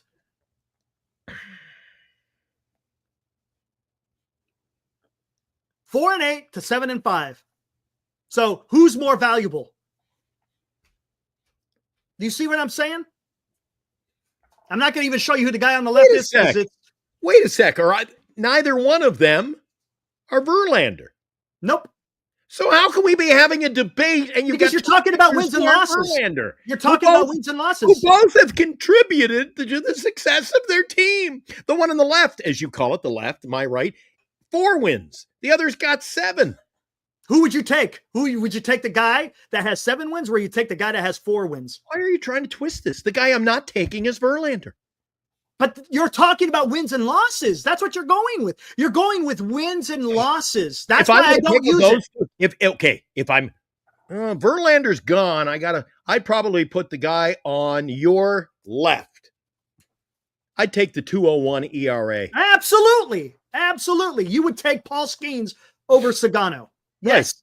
100%. Because he's a better pitcher regardless of his win-loss. That's all I'm saying. Right. Take the win-loss out of it. Eric, does he not play? He plays for one of the worst teams in Yes. But that doesn't mean he's a bad pitcher. And he's got 4 wins. Yeah, that's horrible. So he's contributed to the success of the Pittsburgh Pirates. And all I'm saying is Verlander has contributed shit. Correct. But Remember, he had the win in Anaheim, and freaking Ryan Walker blew it up. It's happened a couple of times. He had a win, I think it was in San Francisco, and Birdsong. That's the problem. When And you I'm go not going to argue that. I'm not going to argue that. But there's 4 times right there. Numbers don't lie. There's 4 times and 7 times for Sagano that they have contributed. Verlander hasn't contributed to the success of this year's ball club because they haven't won any of the games. But what do you say? What happens when he comes out of the game and they're in the lead and then the bullpen blows it and he gets 0? He doesn't get a win. And that's happened a couple of times. It's happened a couple of times. How many starts does he got, Eric? Stop with the excuses. I'm not making an excuse. Soon it'll be 20 starts. I'm not making an excuse. Bullpen blew a couple of them. Well, okay, what about the other 18? Well, he had a hangnail one game, and the team didn't hit for 7 of them. And at the end of the day, Eric, he hasn't contributed. And I keep telling you, when the team misses the playoffs, no one can say, well, we were close. You know why we didn't make it? Because Verlander is going to pitch over 20 games this year or more, and he doesn't have a win. Now, here, we can break down his game by game, and you can see where he was. We already did that. We did that last week. Yes, and there was times he should have gotten a win, but we didn't. Should have. So, I should have played in the National Hockey League and made $3 million, and I wouldn't have to do this crummy show with you every day. But I'm here because I didn't. I didn't, Eric. I didn't contribute. So who is responsible? I'm contributing here, right? Is there definitely? There are times when Verlander, as today, right? We could all say this, right? Verlander was ass today. Period. He was the factor in the loss, right? But there's been other times when he's been there, but he didn't get a win because the Giants lineup didn't show up. That's all. That's all I'm saying. That's all I'm saying. It doesn't mean he's a bad or a good. We could look at his numbers and he's bad, right? He's bad. Just like with Paul Skeens, he's 4-8, but he's not bad. He's pretty damn good. That's all I'm saying. Eric is wanting me to get. I hope I'm making myself clear in what I'm trying to say. As a stat for a pitcher, I just don't like wins and losses. I just don't. Just like for example, if you have a quarterback, if there was a stat for wins and losses for a quarterback, and you lose the game not because of what you did, but because your defense was ass, you get credited for a loss, and that's not indicative of the performance that guy is giving you out there. Right? I'm not talking, Eric. I'm not talking about losses. I'm talking about wins. But if you talk about wins, you got to talk about losses. That's what I'm saying. You just can't say wins. Well, the bullpen can come in, somebody else takes the loss. Right. Absolutely. He not have a win. Right. So what has he contributed to the success of the team? He's well, okay. He doesn't have a win associated with his record, right? But there was times where the Giants were in the lead. They pulled him out of the game. Here comes in the bullpen, and then the bullpen freaking self-destructs. And guess what? He doesn't get a loss, but he also doesn't get a win. He gets a no decision. Hold on. Let's look at that. I'm fine with that, Eric. I'm fine with that. I'm fine with that. But sooner or later, if you're my employee, you cannot have an excuse every day you come to work. Well, I slept in today. Well, I went to the bar and I was hungover today. Well, it just wasn't my day. Later I go, get out of here because you're not contributing to the success of my company. Verlander, I'm telling you, again, I can't. This is my stance. At the end of the year, if we fall short in the playoffs and I go, boy, it sure would have been nice if we got one win from Verlander, Eric. You go, yeah, but it wasn't Verlander's fault. Yes, it is. Yes, it is. You know why this game isn't at least 10 games over 500 right now? Verlander doesn't have 4 wins, Eric. It would be nice. He doesn't have any. He has none. So what is his contribution? Nothing. 0. Dude, it's as simple as the math on the he's got no wins. He's got no wins. Correct. He's got no wins. So if he's got no wins, the team doesn't have the win. How many no decisions does he have? Because the loss, well, it all depends. Well, Eric, when I look at the postseason, we bring up the wild card. It doesn't say wins, losses, no decisions. It's wins and losses. That's it. Correct. So I ask you, not about Verlander. Verlander, what has he contributed to the win column? Nothing. None. So why the hell is he here? Well, I'm going to tell you something right now. Beyond the win-loss, the guy sucks and he needs to be off the team. There you go. Okay. We agree on that. His numbers suck, right? He's almost got a 5 ERA. Let's talk about this. We knew that when we got him. He's got almost a 5. I've said that from the very beginning. Look, and I hope you guys don't get the impression that I am not sticking up for Verlander. All I'm saying is you talk to me about win-losses for pitchers, and I don't care. Because to me, this is just me, it means absolutely nothing. Zero. It means nothing. When he goes out there, and if he's out there getting the job done, and for whatever reason he can't get the win, well, sometimes it's on him, sometimes it's not. That's all I'm saying. And I said from the very beginning, I didn't want Justin Verlander.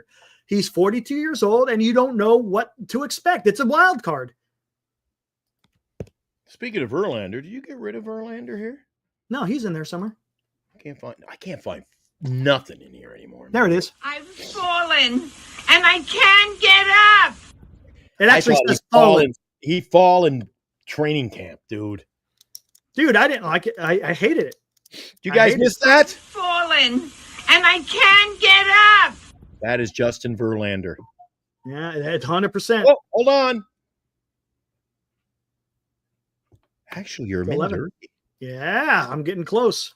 11:01 by my, and it's always 11:02 when I hear the little birdie come out. There's that bird song. We call that the bird song. The bird song. Yeah, there you go. Speaking of bird song, who's pitching tomorrow? When's bird song back in the hill? He ain't gonna pitch until Atlanta. Tuesday. He's gonna pitch the first game in Atlanta, and then Roop. And who you got tomorrow?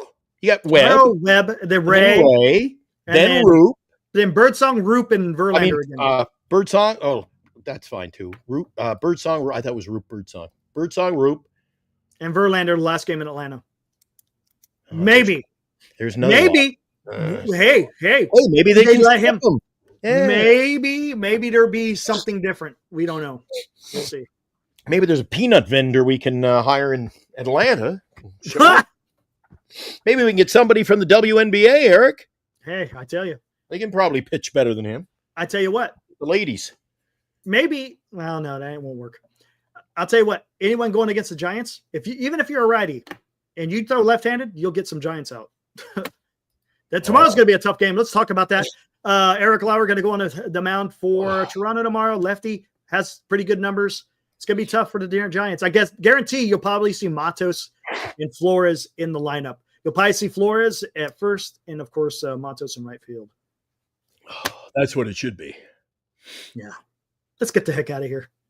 Oh, I'm just getting fired up. That was a good one, huh? I've had enough. Oh, yeah. Yeah, it was a good show. Good show. Dude, you went to warm up the coffee an hour ago. I told the boys. I know. We'd be here for an hour. Did you hear me? I said, we'll be here. No, I didn't even hear it. I didn't hear it. It's 2 hours and 23 minutes, Eric. I didn't even hear it. I had to start talking about the All-Star game. Yeah, that got my dander up. I had to start talking about Verlander. Then we got to go Verlander, yeah. Oh, well. Hey, let's recap real quick. Giants lose 4-0. Verlander sucked. Let's see what happens tomorrow. See you tomorrow. Yep. Tomorrow's game time, Eric. Oh, is it afternoon game, isn't it? Let me check here. Tomorrow or today. Today we have the Giants at, holy crap, 12:07. Starting at 12:07? Yeah, 2:00 game in Toronto. So we start at noon, so we'll be on at 8:00. Okay. You want to go? 8:30. Sorry, we'll be on at 8:30. Whenever you let me know, I'll talk to you then. 8:30, always 8:30 if it's away. And then when it's home, that's a whole different story. Oh my God. So after the game, we got plenty of time to think about what went wrong tomorrow. And by the way, I think, Glenn, you talked about it at the top of the show. All the squares are filled. There is no more squares to be bought. So on Sunday on the hot corner, I think we're going to do it around 9:00. We will spin to see who wins those 4 tickets to the Giants If you game. behave yourself, I'll take you with me when I win. Let's get out of here. Guys, enjoy your Friday night. Woo! Come on. Focus.